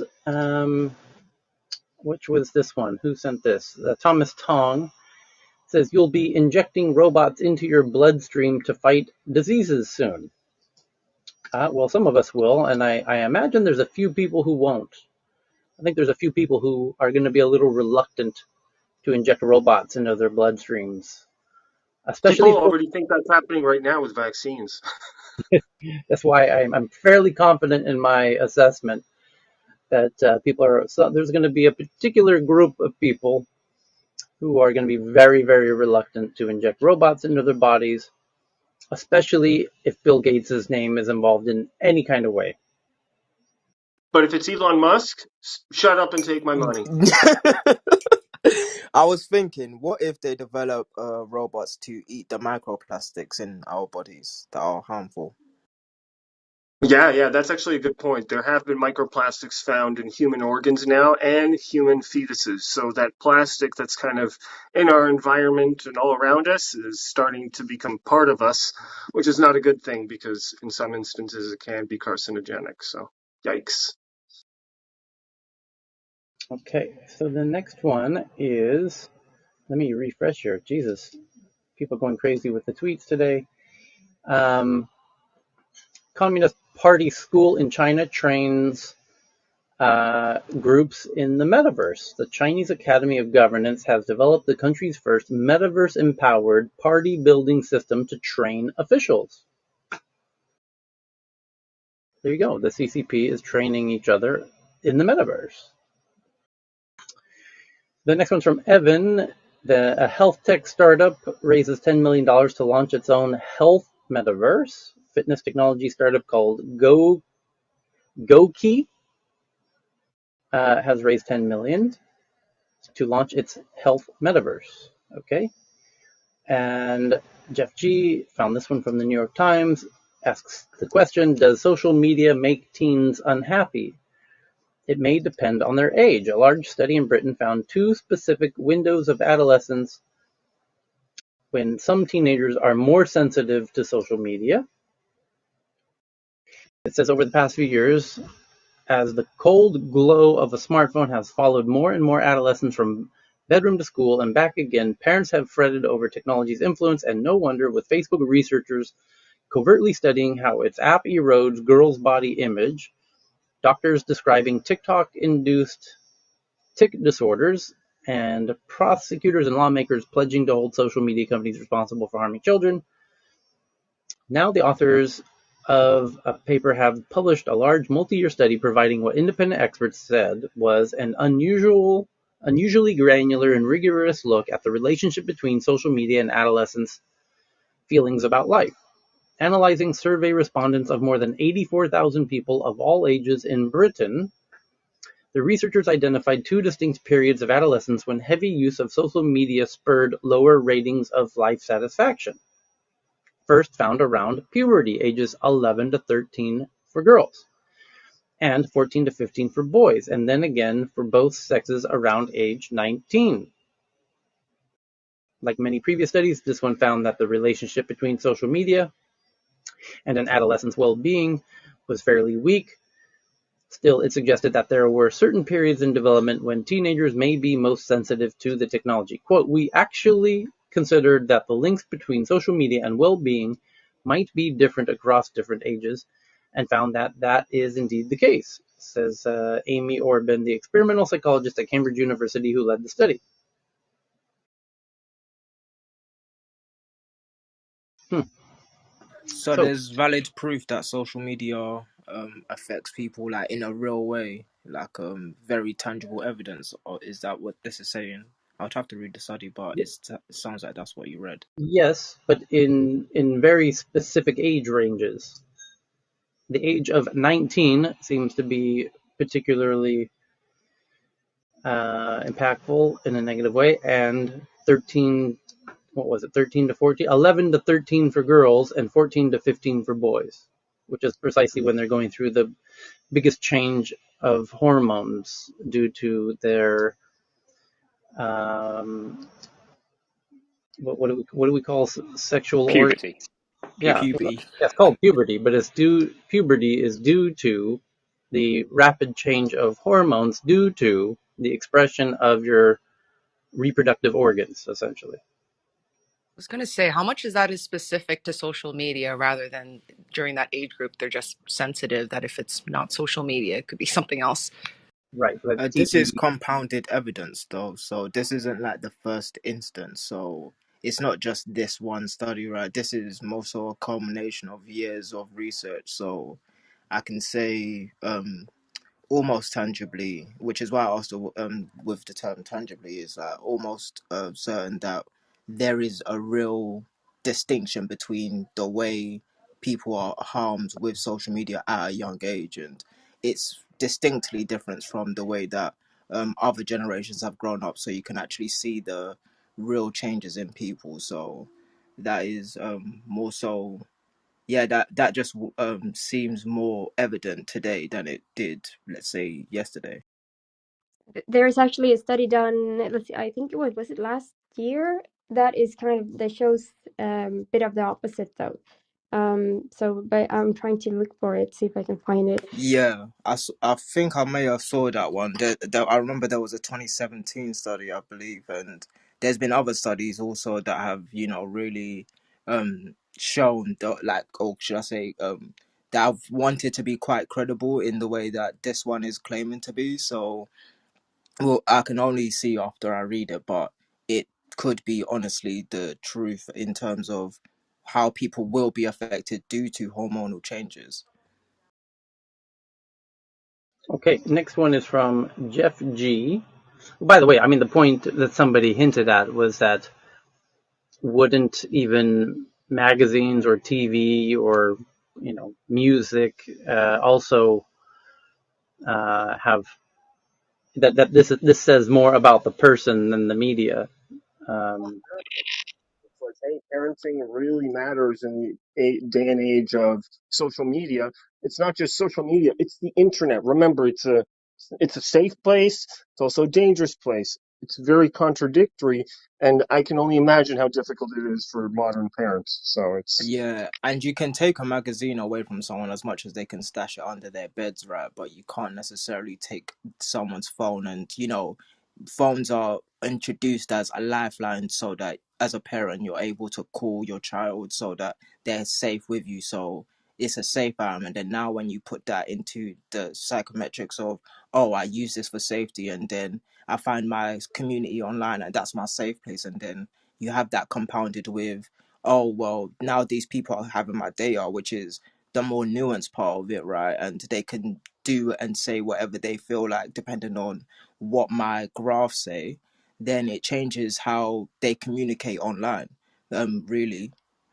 But in the end, doesn't it? I mean, yes, I definitely am not saying that social media doesn't have an impact, because I think we all know that to some degree. But I mean, I feel also that the ultimate is still on the parent, right? Like, yes, you can't take away. It's difficult to take away the phone from a kid nowadays, but there is apps and there is restrictions. I mean, there is even parental restrictions on how long you can actually use an app before it's not usable. I accidentally locked myself out using that. Actually, it's extremely difficult. You can't just turn that off. Um, so don't lose those passwords. But so I mean that there is many ways, and then there's also just the fact that like the you said about finding a safe space online, and absolutely, I think there are so many incredible communities like this one online. But the safest place for them should really be with their parents, right, at home, or like like raising a kid so that you can actually talk to your parents. Because I can tell you that I was not raised like that. I mean, for me, it was maybe it's born in the 80s, but maybe, I mean, for me, it was like I do not say things to my parents, right? Like I was like you keep the secrets from your parents,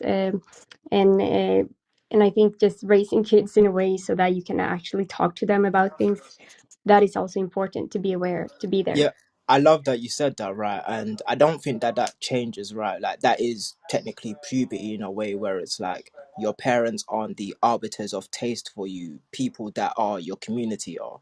And when you have kids with communities of 10,000, 100,000 people, they feel like there's some sort of leader in a way, and that sense of pride and accomplishment in those things. And, maybe people with even without that extreme amount of following, even 50 people, right? You only have 50 people, tend to shit post or do all of these other things that, online commentary dictates.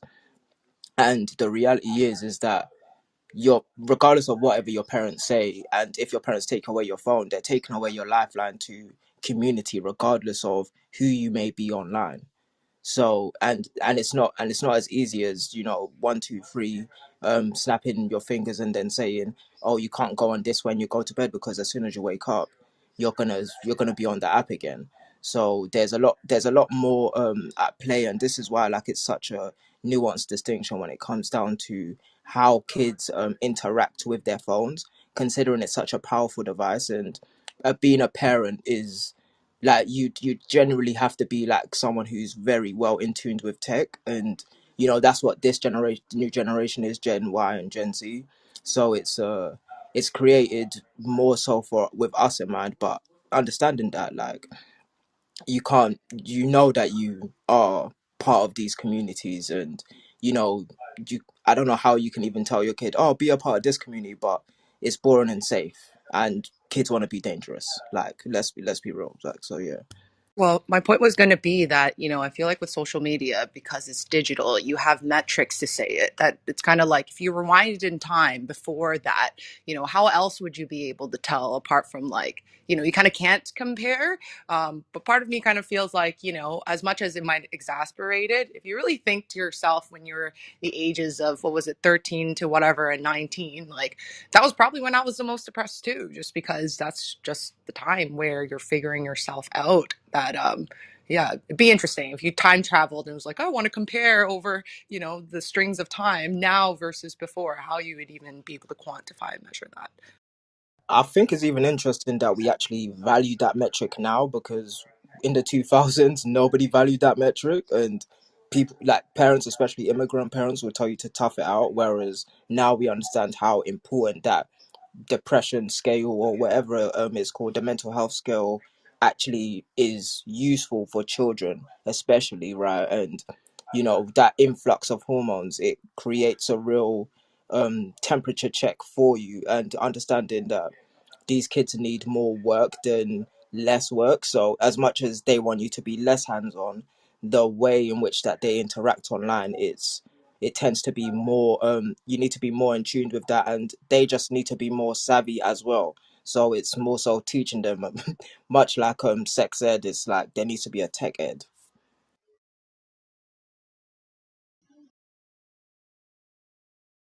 I just have to say I can't agree more. Like I definitely 100% think uh, I'm working a lot to I want to stop toxicity online as much as possible. I don't think that will ever happen, of course, but yeah, it has to start in the home, and it has to start especially in schools. Schools has to take a bigger part of that. It should really be more classes about, I don't know, how to behave online, and how internet works. And I mean, yes, kids learn that too, but and also things like just mindfulness and things like that should be part of the curriculum, in my opinion.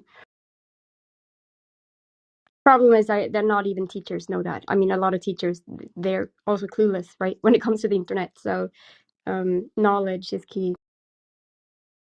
I think that another thing that should be part of the syllabus, controversially, is what Tyler was talking about earlier, is building resilience in kids by, at the right times, poking fun. I have a completely different attitude towards like protecting my kids online.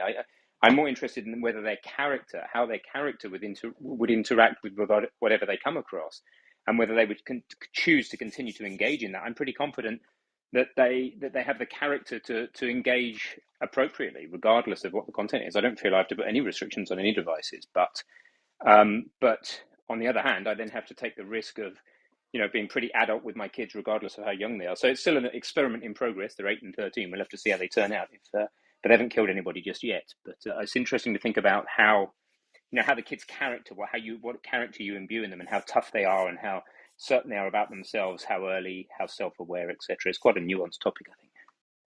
Thank you, Ben, because I didn't want to open this can of worms, but I don't know if you guys have heard the term, the pussification of our time. It kind of makes you wonder whether, it's the time, or how people have kind of maybe grown a bit soft due to certain ways that we're parenting or going about things. Because it's kind of like in, early generations, they just toughed it out, like somebody said, right? Versus now people are a little more used to coddling, maybe. So yeah, something to think about as well. I agree to some, like, I mean, I think there has to be a balance, right? Because many times it can, society things can be too I don't know, it's political correct, right?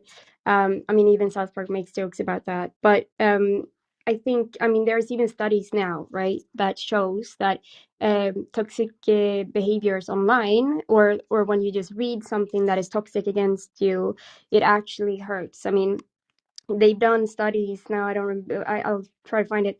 But basically, they measured the brain, and what parts of the brain lit up, and basically the same parts of the brain that lights up when you're being physically hurt. Like when someone slaps you, is being also lit up when you just read something that emotionally affects you, right?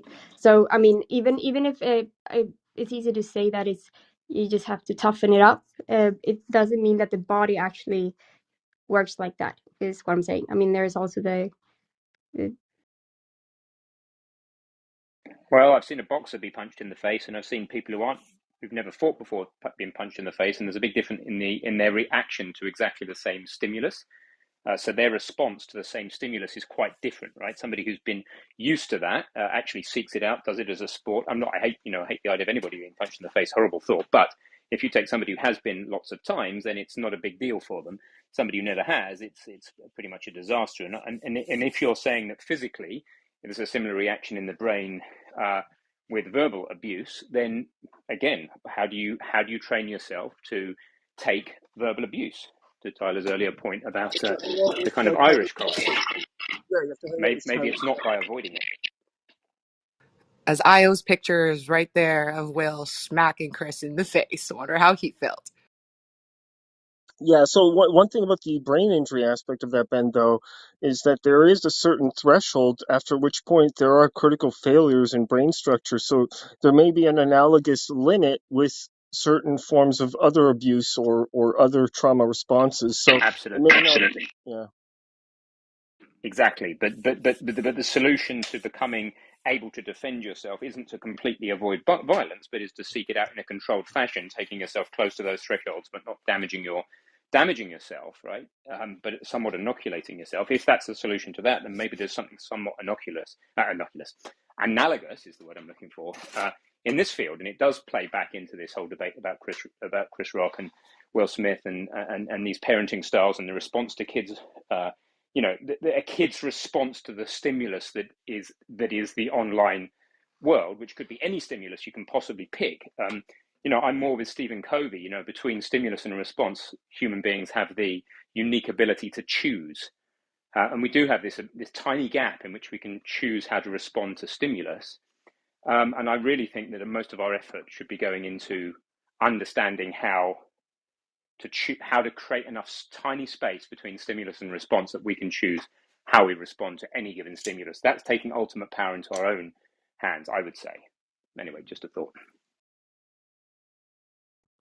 I agree. I mean, it has to be a balance, right? It's all about balance. It's the same. I mean, I'm not a parent, but it's the same with parenting. I'm guessing, right? You have to have a balance between being understanding and but also teach your kids to be independent and yeah. So it's like with everything, I guess. But if you're play fighting with somebody and the clear intention that is read by the other person is that I don't really intend to hurt you. I intend to play with you and to push you and to cajole you. I think the same thing can happen with psychological pushing and poking, if you like. I think if the message that a kid receives is "I love you" continuously, that's always the message, regardless of what you're doing. Then I think that's what's most important, rather than the details of the stimulus and exactly what that might mean to a third party woke onlooker. But then there's also the opposite of that, right? Like, I mean, there the people that really are really tough with their kids and just to toughen it up, and that's how you get like a sociopath. So I mean, again, the balance. Yep. Hi, Tyler. Oh, Yeah. Tyler Tyler's is not there? muted. Okay, he's muted. So where are we now? Sorry, I just came back to my phone too. We are in the 12th session, but since Tyler Oh. is, are you I using? Yeah. just very briefly on that previous point. I think there's an important distinction when you say tough on your kids. I think what is tough is conditional love. I think that is being tough in an Mm, unproductive way. When mm, you say if you behave like this, basically a conditional love. We know what that means. It's putting any ifs on your feelings for the kid. A distinction between talking to a kid about their behavior versus who they are. Why are you such an idiot? Why do you do this? Blah blah blah. Versus I'm not pleased with the way you're behaving or the way you responded to that or whatever. Big difference. So where you use conditional love is a weapon, I think you don't want to use with kids would be my guess, because it's very dangerous, and I think a lot of people have still ongoing issues because of being brought up in an environment of conditional love. So I mean, I think at the end of the day, it comes down to good parenting and bad parenting. Technology is just another level, to the to the mix. But the reality is, if you're a good parent, whether or not your kids, what you're doing on technology, on social media, paying attention to them, knowing what they're up to, and just kind of, having that love in the background, having that attention, making sure they have it. I think at the end of the day, it just boils back down to that. So it doesn't matter, how they're reacting in the world of technology. It's you're a good parent or you're not. And I think everyone knows what it takes to be a good parent now. To know something and to do something is two different things. But at the end, it just comes, the basics point is right back to that again. Okay, we certainly are no stranger to that conversation. So, other tweets. Thomas Tong found one that researchers found a new strategy for preventing clogged arteries. Revving up a process that slows down as we age may protect against arteriosclerosis, a major cause of heart attacks and strokes, to kind of keep the heart in shape. The next one's also from Jeff G. From the Wall Street Journal, it says the inner workings of pro-Russia hacking gang have been exposed by a Ukrainian leaker. A cybersecurity researcher from Ukraine revealed the operations of TrickBot, one of the most powerful cyber criminal enterprises, which is the gang behind the Conti ransomware, which is quite well known. After the group defended Russia, chats range from hospital attack plan, like a cyber attack on a Ukrainian hospital, to hackers complaining about their vacation schedules. In a secret chat room run by a group of Russian-affiliated cybercriminals, a hacker expressed excitement about a plan to attack and disable more than 400 U.S. hospitals. There will be panic, the hacker wrote in Russian. It was 2020 at a severe point in the pandemic, and the gang planned to hold hostage the computer systems of the hospitals, many of which were fighting to save COVID-19 patients. U.S. authorities and cybersecurity researchers foiled large parts of the plan, warning hospitals before the hackers' ransomware could be installed. But the hackers shrugged off the setback, according to a cache of data and documents leaked online in recent weeks. The hacking enterprise, called the TrickBot Group by federal prosecutors and its affiliates, had already collected hundreds of millions of dollars by shutting down emergency rooms and city governments and public schools since 2018. Quote, I find it all funny, wrote TrickBot hacker who used the pseudonym Target in a message after the plan was thwarted, to stern the group to another hacker, the group's leader. This wide open view of the inner workings of what is perhaps the world's biggest and most dangerous organized cybercrime group is a surprising consequence of the war in Ukraine. An anonymous researcher who had infiltrated the group's servers and who identified himself as Ukrainian posted the data on Twitter on February 27. So he's leaking the chat logs of more than 200,000 messages exchanged by 450 TrickBot managers, staff, and business partners since June 2020, reveal a well-organized criminal syndicate with possible connections to Russian intelligence agencies. Call me shocked. They show an organizational resilience that allowed the group to rapidly recover from counterattacks by international law enforcement coalitions, that would be like Interpol, for example, and grand ambitions to diversify and develop a cryptocurrency. Okay, there you go. Well done to the Ukrainian cyber researcher who leaked that all out. And I imagine it might have something to do with the other headline that somebody hinted at earlier, that Ukrainians have leaked what they're claiming to be a list of, what was it, BB? 650? Yeah, 620 is FSB. It's their spy, or you can say the a in agent, special agent agency. So Mhm. it's the spies names. So they published on their official, the Ukraine official site. So I said including their address and their telephone number as well. So if you want to bug somebody, you can randomly choose one. And yeah. So yeah, I think just like you said, Tyler, it's related. So 620 Russian intelligence agents' details were leaked by the Ukrainians. No doubt, possibly related.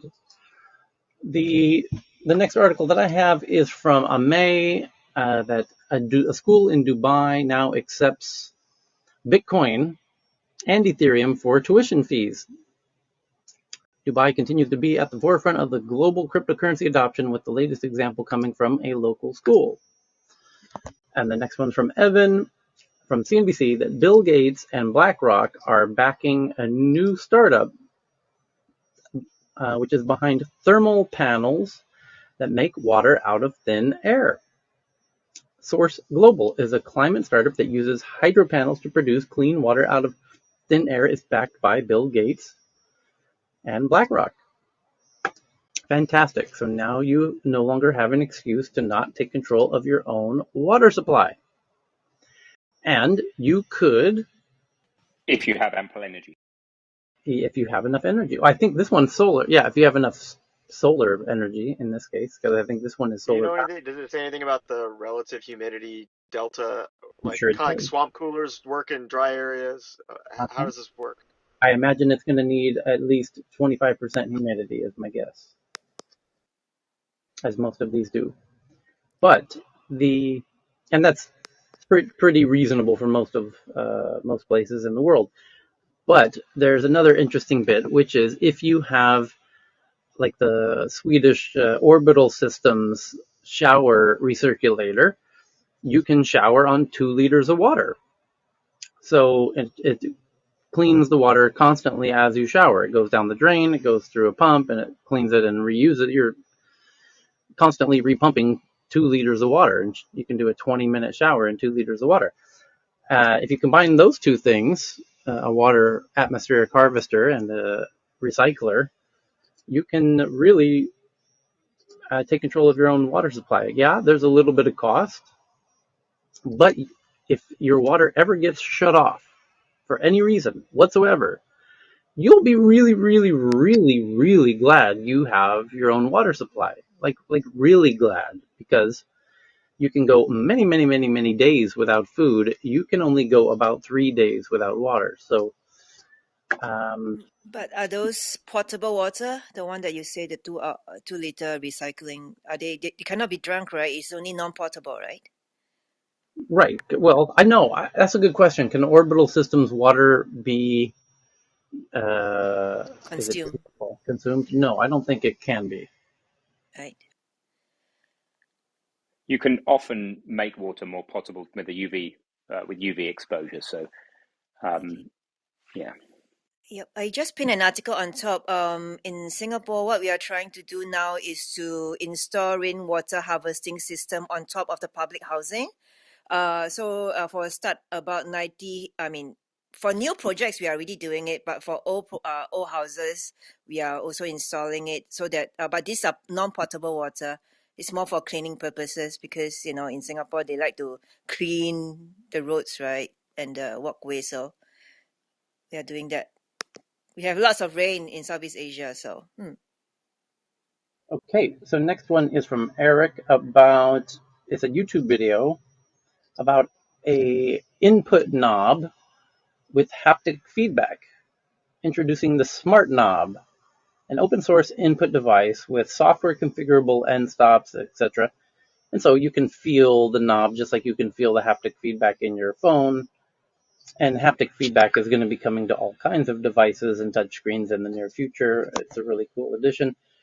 And one of the most important photos I've seen, Eric just found from today, the challenge of adding electric vehicle charging in a city, right? You can fundamentally understand how challenging this will be to have EV charging stations everywhere until you realize that the street lamps on your street are already wired with a decent voltage of electricity.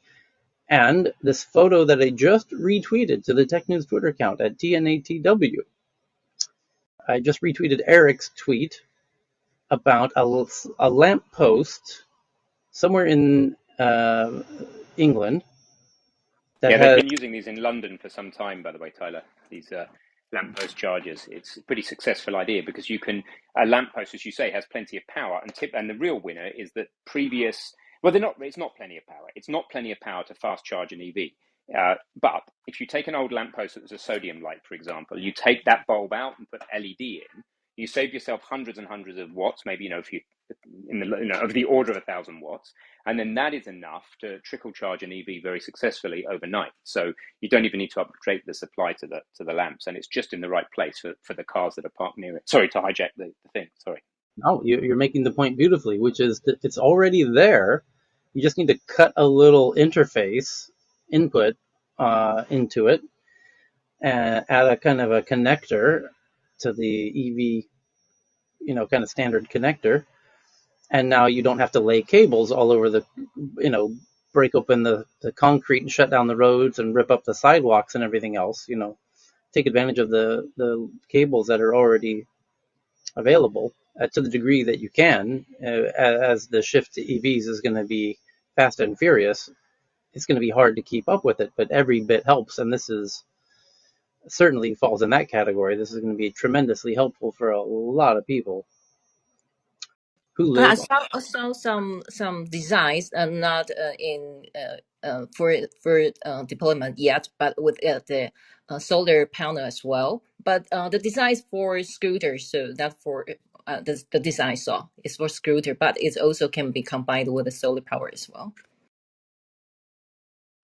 Okay, empty. The next one is from our friend Poppy, who always gives us fantastic tweets, like this one from the Bangkok Post, which is perhaps the best news source out of Thailand in English.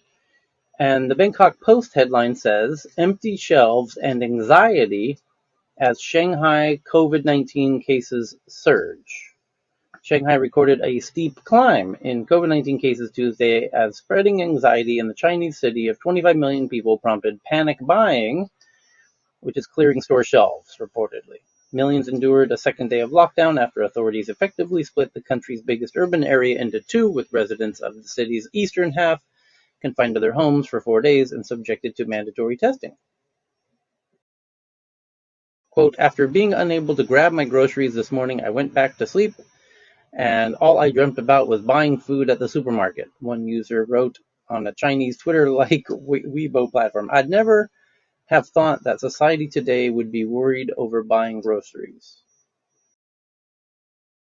Okay, and the next one is also from Poppy, from the New York Times, about streaming has won the Hollywood debate. A few years ago, entertainment industry was arguing over whether movies on streaming services even counted as films. Now one is poised to win Oscar for Best Picture, and in fact, it did since the article came out. Coda won Best Picture, so now the Best Picture is from a streaming platform, and that's a historical footnote kind of moment in Hollywood history. As I gave a bit of a rant about that yesterday, to summarize very quickly, filmmakers now no longer need worry that they are giving up their chances of winning the Best Picture Oscar by going with a streaming platform or selling their feature to a streaming platform, because now that that ship has sailed. The streaming platform won Best Picture, and now you'll see a whole lot of more filmmakers eager to have meetings with and take the money of the streaming platforms. And watch out, Hollywood. I will, the big tech is taking over Hollywood. Ouch, ouch, ouch. Amazing to see the evolution of that whole process as a geek from Los Angeles myself, who worked at Sony Motion Pictures uh, momentarily around 2002. And boy, has this whole game changed, because when Napster, when 2000 and 2001, when all of the peer-to-peer file sharing platforms came out, and all of the YouTube competitors came out, like VO and Rever, and there's Daily Motion, there was dozens of them, and some run by friends of mine. Dimitri Shapiro ran VO, which was sued out of existence, just like the peer-to-peer file sharing platforms, like Napster. And now tech is having the last laugh with their streaming platforms, with their subscriptions, which are incredibly well funded. And the big thing that Hollywood has to contend with, and I don't see how they're going to be able to overcome this anytime soon, is the streaming platforms have subscribers who are paying money every month in advance. So those big tech companies can take all of that money and go buy and pay way, way, way, way more than the traditional movie studios are willing to at the film festivals, because they've already got the money in their pocket. Where the traditional movie studios, it's a complete gamble, it's a complete risk. They risk a picture, investing in a picture, not knowing how many views it will get. Apple, by comparison, or Netflix can drive demand for the picture and to every screen of every subscriber, and they already know how much money they're making next month and the month after that and the month after that. So it's just a far more bankable system, with the risk is kind of squeezed out of the equation in that model, where the Hollywood system is very risk intensive. They basically do the same thing that the record labels do, where they spray and pray and buy a bunch of stuff and hope, a few of them become big hits to pay for all of the losses. So it's a fundamentally incredibly different system and very difficult to compete against. Yeah. It's also a system that financially favors growth rates, right? So if you have a cash gap and you have to invest up front and wait a long time, and you're taking this risk, but and also if you have an unexpected growth rate, you can end up with problems in that type of business. Whereas with a business where you take money up front, that actually likes rapid growth, clearly, because you end up with a cash surplus. It makes a huge difference. So it only takes one or two of these to succeed, and they can tolerate the growth and make it to the top because their cash model, as you say, makes that possible. So. Hey, Yeah. Tyler, can I just put a little editing around some of his stuff with the Please do. streamers we're talking about? Yeah. First of all, the big studios are now in, many of them are now streamers themselves. So, Disney's got a streaming platform, HBO Max, which is Time Warner. Warner Brothers has a streaming platform. And those are two big ones. And then Paramount's got a small one. NBC Universal's got a smaller one. I mean, they're just trying to build it up. The one that really doesn't have a streaming platform that decided to just be an arms dealer to the other streaming platforms is Sony. Okay. And then of course MGM, though a small studio, just got bought out by Amazon, which is also a streamer. But they were able to qualify for the Oscars before this one. It's just they never won. Like some of them got nominated. Okay, and the way that that system worked was under the rules of the Academy. You had to actually show the picture for a limited time in traditional theater. I think that rule has gone away, if I'm correct. But that's how they used to get around it. They would used to open up the picture in a traditional theater for a limited window, and then they would put it on the streaming platform. So yeah, so they were always eligible. It's just that this time they won. I think people knew as they were getting nominated, also for the Emmys, by the way, when they started getting a lot of nominations and wins for Emmy awards, that the world was changing. Um, so yeah, I think these things are converging. I mean, that's my basic point is Hmm. that when you've got Warner Brothers on a streaming platform and Disney on a streaming platform, um, and they're doing same day releases as they're doing in the movie theaters. The biggest issue economically, going streaming from the traditional theaters to the streamers, they don't have to split the revenues with the theater owners because on a rough basis, and it gets complicated depending on how long the movie stays in the theater, what the cuts are. The movie theaters would get 50% of the gross. Now they don't have to split that money with the movie theaters. That's the biggest economic difference there is. You know, if Hmm. you think about that, they keep 100% of it when it's on a streaming service. Hmm. So the next one I have here is from Thomas Tong about a new implantable immunotherapy, which fights cancer faster and more effectively. Researchers at North Carolina State University have developed a marshmallow-like implant that can train a patient's immune system to fight off cancers. Fantastic. And the next is from Poppy from BBC, that one of the Russian oligarchs, Roman Abramovich, suffered suspected poisoning at peace talks. The billionaire suffered suspected poisoning at talks on the Ukraine-Belarus border, sources close to him say. And he wasn't the only one, so apparently some of the other Ukrainians at the talks were also suspected of being poisoned and treated. And it's a huge mystery who might be behind that. Norway. The next is from Heyman.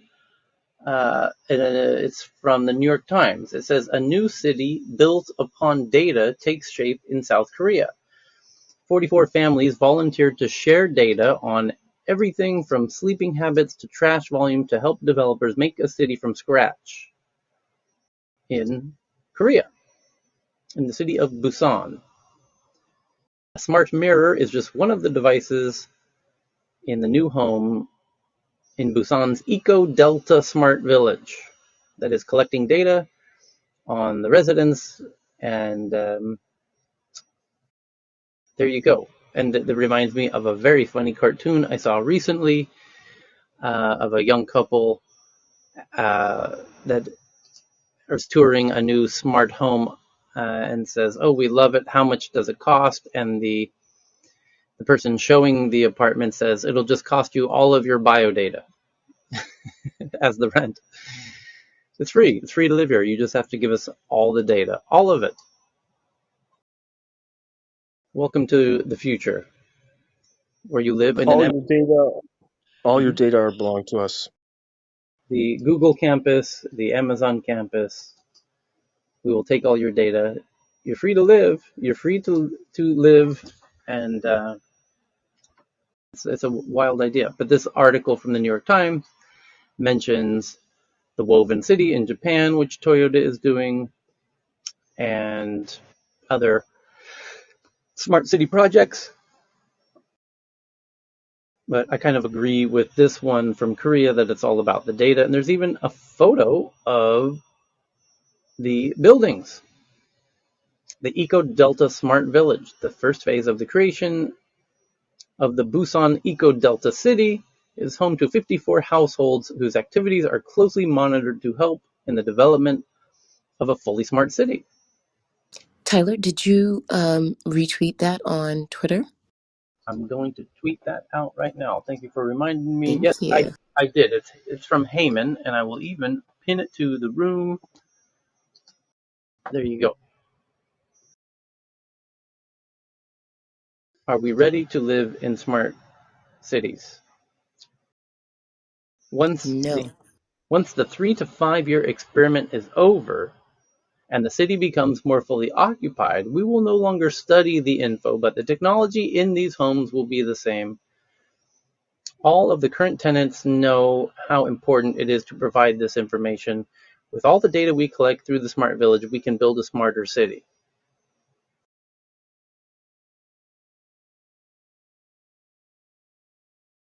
Looks Well, like a I thought in South Korea they had that city built on top of the water, and it's all high tech and everything, and they actually have a hard time filling all the vacancies. So I'm not sure if everyone is all aboard these kinds of cities, especially if they're evolving. So the terms and conditions, are out of your control. so there was a lottery in Korea to choose who would occupy the homes in the Eco Delta Smart Village. And one of the residents says, "It feels like I've been living in a hotel and having a 2 month vacation with my family." Um, the general manager for one of the partners says, "Every tenant has a smartwatch that is synced to the mirror and the overall system in the home." According to the manager from K-Water, the Korean Water Resource Corporation, an affiliate of the Ministry of Environment that is assisting development, it monitors your body and constantly assesses you. It's mandatory that everyone wears a watch for 3 years. At That's a 7, huge commitment. at The 7 a.m. same watch? Like, I need a new watch every year. Come on. Be like Apple. At 7 a.m., the light in my bedroom automatically comes on and a speaker says, "Hi, Song Lee, good morning. Please stretch your body," she says. "And a few weeks ago, we burned something in the kitchen and the air filter system just removed it immediately. The system sensed that something was wrong and dealt with it." It's if you really want to, you can start thinking about Squid Game, like the way they get woken up with the music in the morning. that part's a little concerning. Um, if it starts being in control of your sleeping schedule. It says one of the resident says, I've been here 2 months and it feels like I've been living in a hotel and having a 2 month vacation with my family. That's pretty awesome. That sounds pretty cool, though. The air filtering system is among the 15 products in each home provided by Samsung. That makes sense. Um, there's also a company providing cleaning robots for the village, and a South Korean startup called Superbin provides garbage disposal services.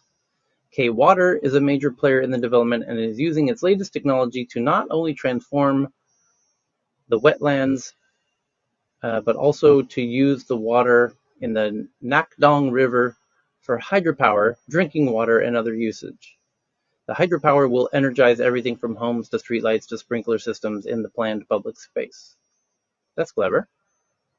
With extensive data being compiled for health in healthcare planning, concerns over privacy and the sharing of personal information with governments and businesses have been muted so far. Quote, I haven't heard of any complaints so far from residents, but I know that all around the world people can be defiant about giving out their personal information.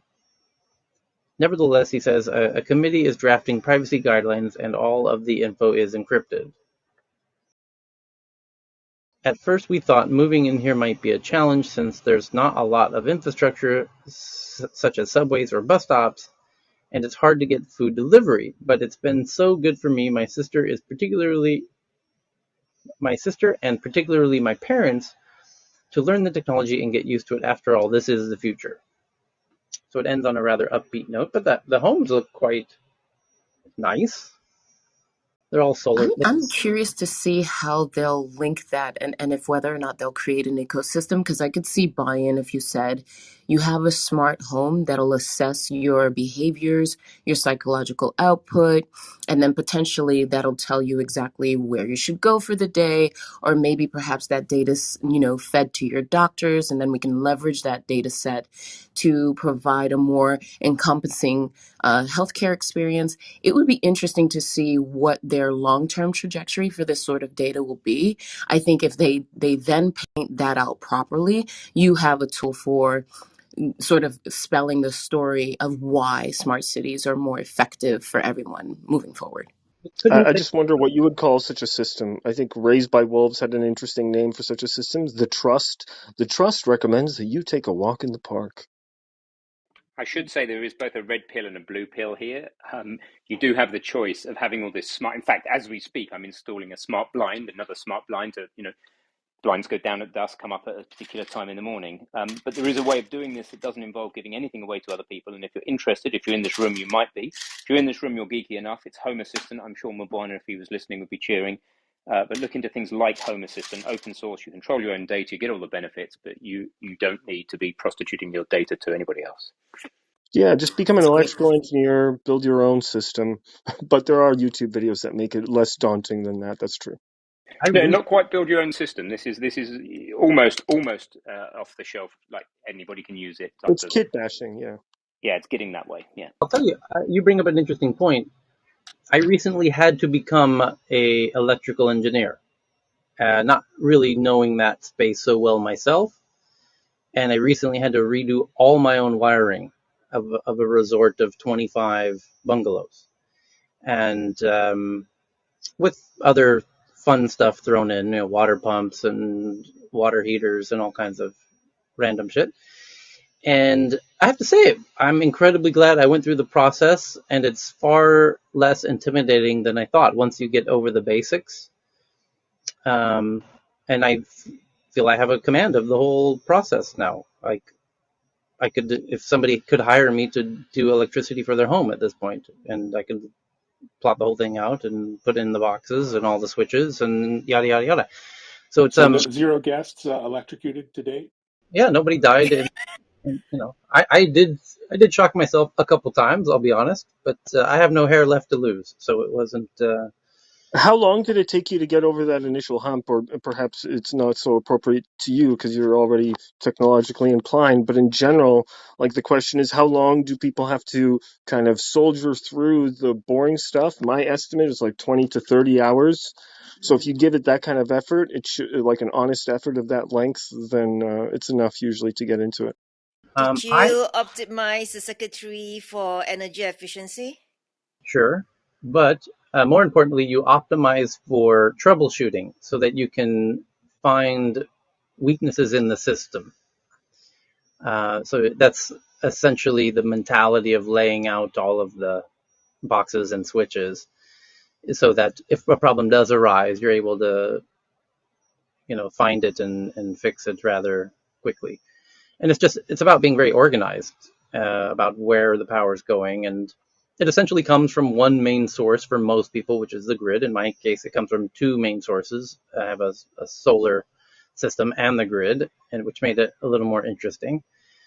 And feeding it, and the problem that I had was the solar system that I have that was powering this resort is an incredibly expensive and intelligent piece of hardware, which is incredibly forgiving of imperfect wiring.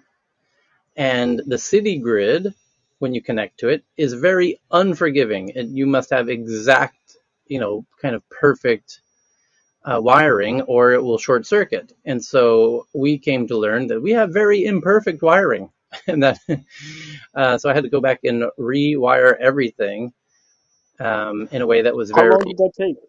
It took about, I would say, 2 weeks, soup to nuts. Not bad. Yeah, and it got exponentially faster towards the end because the first week was finding all of the problems. Why every time we tried to use the city power does everything short circuit? And it's because there was a lot of bad problems. And you have to find those problems, isolate those problems, fix those problems. And then once you figure out where the problems are, it's actually very simple. So if you were starting from zero, it's really, really, really simple. It's almost harder to go back and troubleshoot a buggy, you know, wiring. As mine was kind of a worst case scenario from an electrician perspective, but it was a great education, and I would highly encourage everyone to do it. And don't be intimidated. I think that it's far simpler than you might imagine, and far less intimidating than you would think when you open up an electrical box and you have all of these wires and switches. Uh, there's a really simple. It's actually very simple. And Yeah, what there, It sorry is. if I may. There's It's a YouTube channel called Great Scott that I would recommend. It's a German electrical engineer. He does tutorials and goes over that stuff. So if better anyone's curious about it, Great Scott. Just to I be had clear, this is not engineering. This is being electricians, electrical systems. yeah Engineering is just to be clear on the yeah use of that part of yeah. Thanks. yeah. Well, I did but have. but but I had the incredible luxury of having a friend of mine who is a German electrical engineer on standby video phone whenever I needed him, and that was invaluable. Of course, if you would have had if there was like a paid service to do that, I'm sure he would have been charging me, $10 a minute or something, So and that Tyler, you can't get an electrician in Thailand. Or is this more of a hobby? don't get me started on the issue of electricians in Thailand. Oh my God. Oh, sweet Jesus. There's a reason that people often hire monks to come fix electrical problems. What is that? Well, because the way it's practically religious, like a spiritual thing, how they are magically swap cables. Here, Thai electricians boggle the mind. It's not their strong suit. And my point I want to make though is if you get what you would call just like a light pen, there's a special type of screwdriver where it can sense if the wire is hot or not, if there's voltage going through the cable or not. And there's a little light bulb inside the screwdriver. And that is your best friend. Essentially, with that, you can touch all of the places once you understand how these boards, how these boxes are put together, and how the switches work, and know very easily where the electricity is flowing and where it's not. And that little pen becomes that and a voltmeter, if you want to get more specific and know exactly how many volts are going through a cable at any particular point. But Tyler, I would say with this though, having done a lot of sorry, I think I'm interrupting your point. Did you want to? I was just No, going to so say, having once you get comfortable with the screwdriver with the light bulb inside of it and the voltmeter, once you figured those two out, and I imagine a 30-minute YouTube class on each of those will get is sufficient. You'll be surprised just how confident you'll overcome that anxiety that most people feel when they open an electrical box. Go ahead, Ben. So I love encouraging people to do this stuff. I do it myself all the time, having spent the last like 3 or 4 years doing a lot of electrical work with a brother-in-law in tow who is a qualified electrician. It is easy to do this stuff badly and very difficult to do it well, though. And that is important to note. So, for example, you think you've turned a switch off. You think the thing isn't live. In the UK, the neutral wire is still live, and you can get a nasty shock off the neutral. You need to know whether you're using single or double pole switches, or you'll get a nasty neutral shock. Even my brother-in-law did that recently, and said a few swear words. Using those screwdrivers, they're great, but they're not rated. They're not rated to what voltage are they rated to? At what voltage are you going to get yourself a shock? He would balk. When I tried to use one of those electrical screwdrivers, he snapped it in half and threw it across the room. It's not rated to a particular voltage. It won't pass code. What type of cables are you using? If they're underground, are they armored? Are they right armored? Are they the right cross section for the voltage? How much voltage drop are you going to get? What's the waterproofing? What's the IP rating? What are the regulations? And then in the UK, there's a lot of regulations. So, I mean, I love it. I think everybody should do their own shit. Just be aware it's easy to do it badly and difficult to do it well. Yeah. On the flip side, getting shocked by electricity sometimes changes your aesthetic preference from kind of classical, like an old clock, to the new, more modern, abstract icons you see in phones. At least that's what one study showed. So just be prepared for that stylish difference change. It took one shock for me once. That was it. Okay, so we've essentially covered all of the tweets for today, so we can end there. Another 2.5 hour session today. We did a 3 hour session yesterday. Tomorrow we'll do it again. But have a wonderful rest of your Tuesday wherever you happen to be. Thank you, everybody. Thank you, everyone. Thank you, Take Tyler. care, Thank you, everybody. Sharon.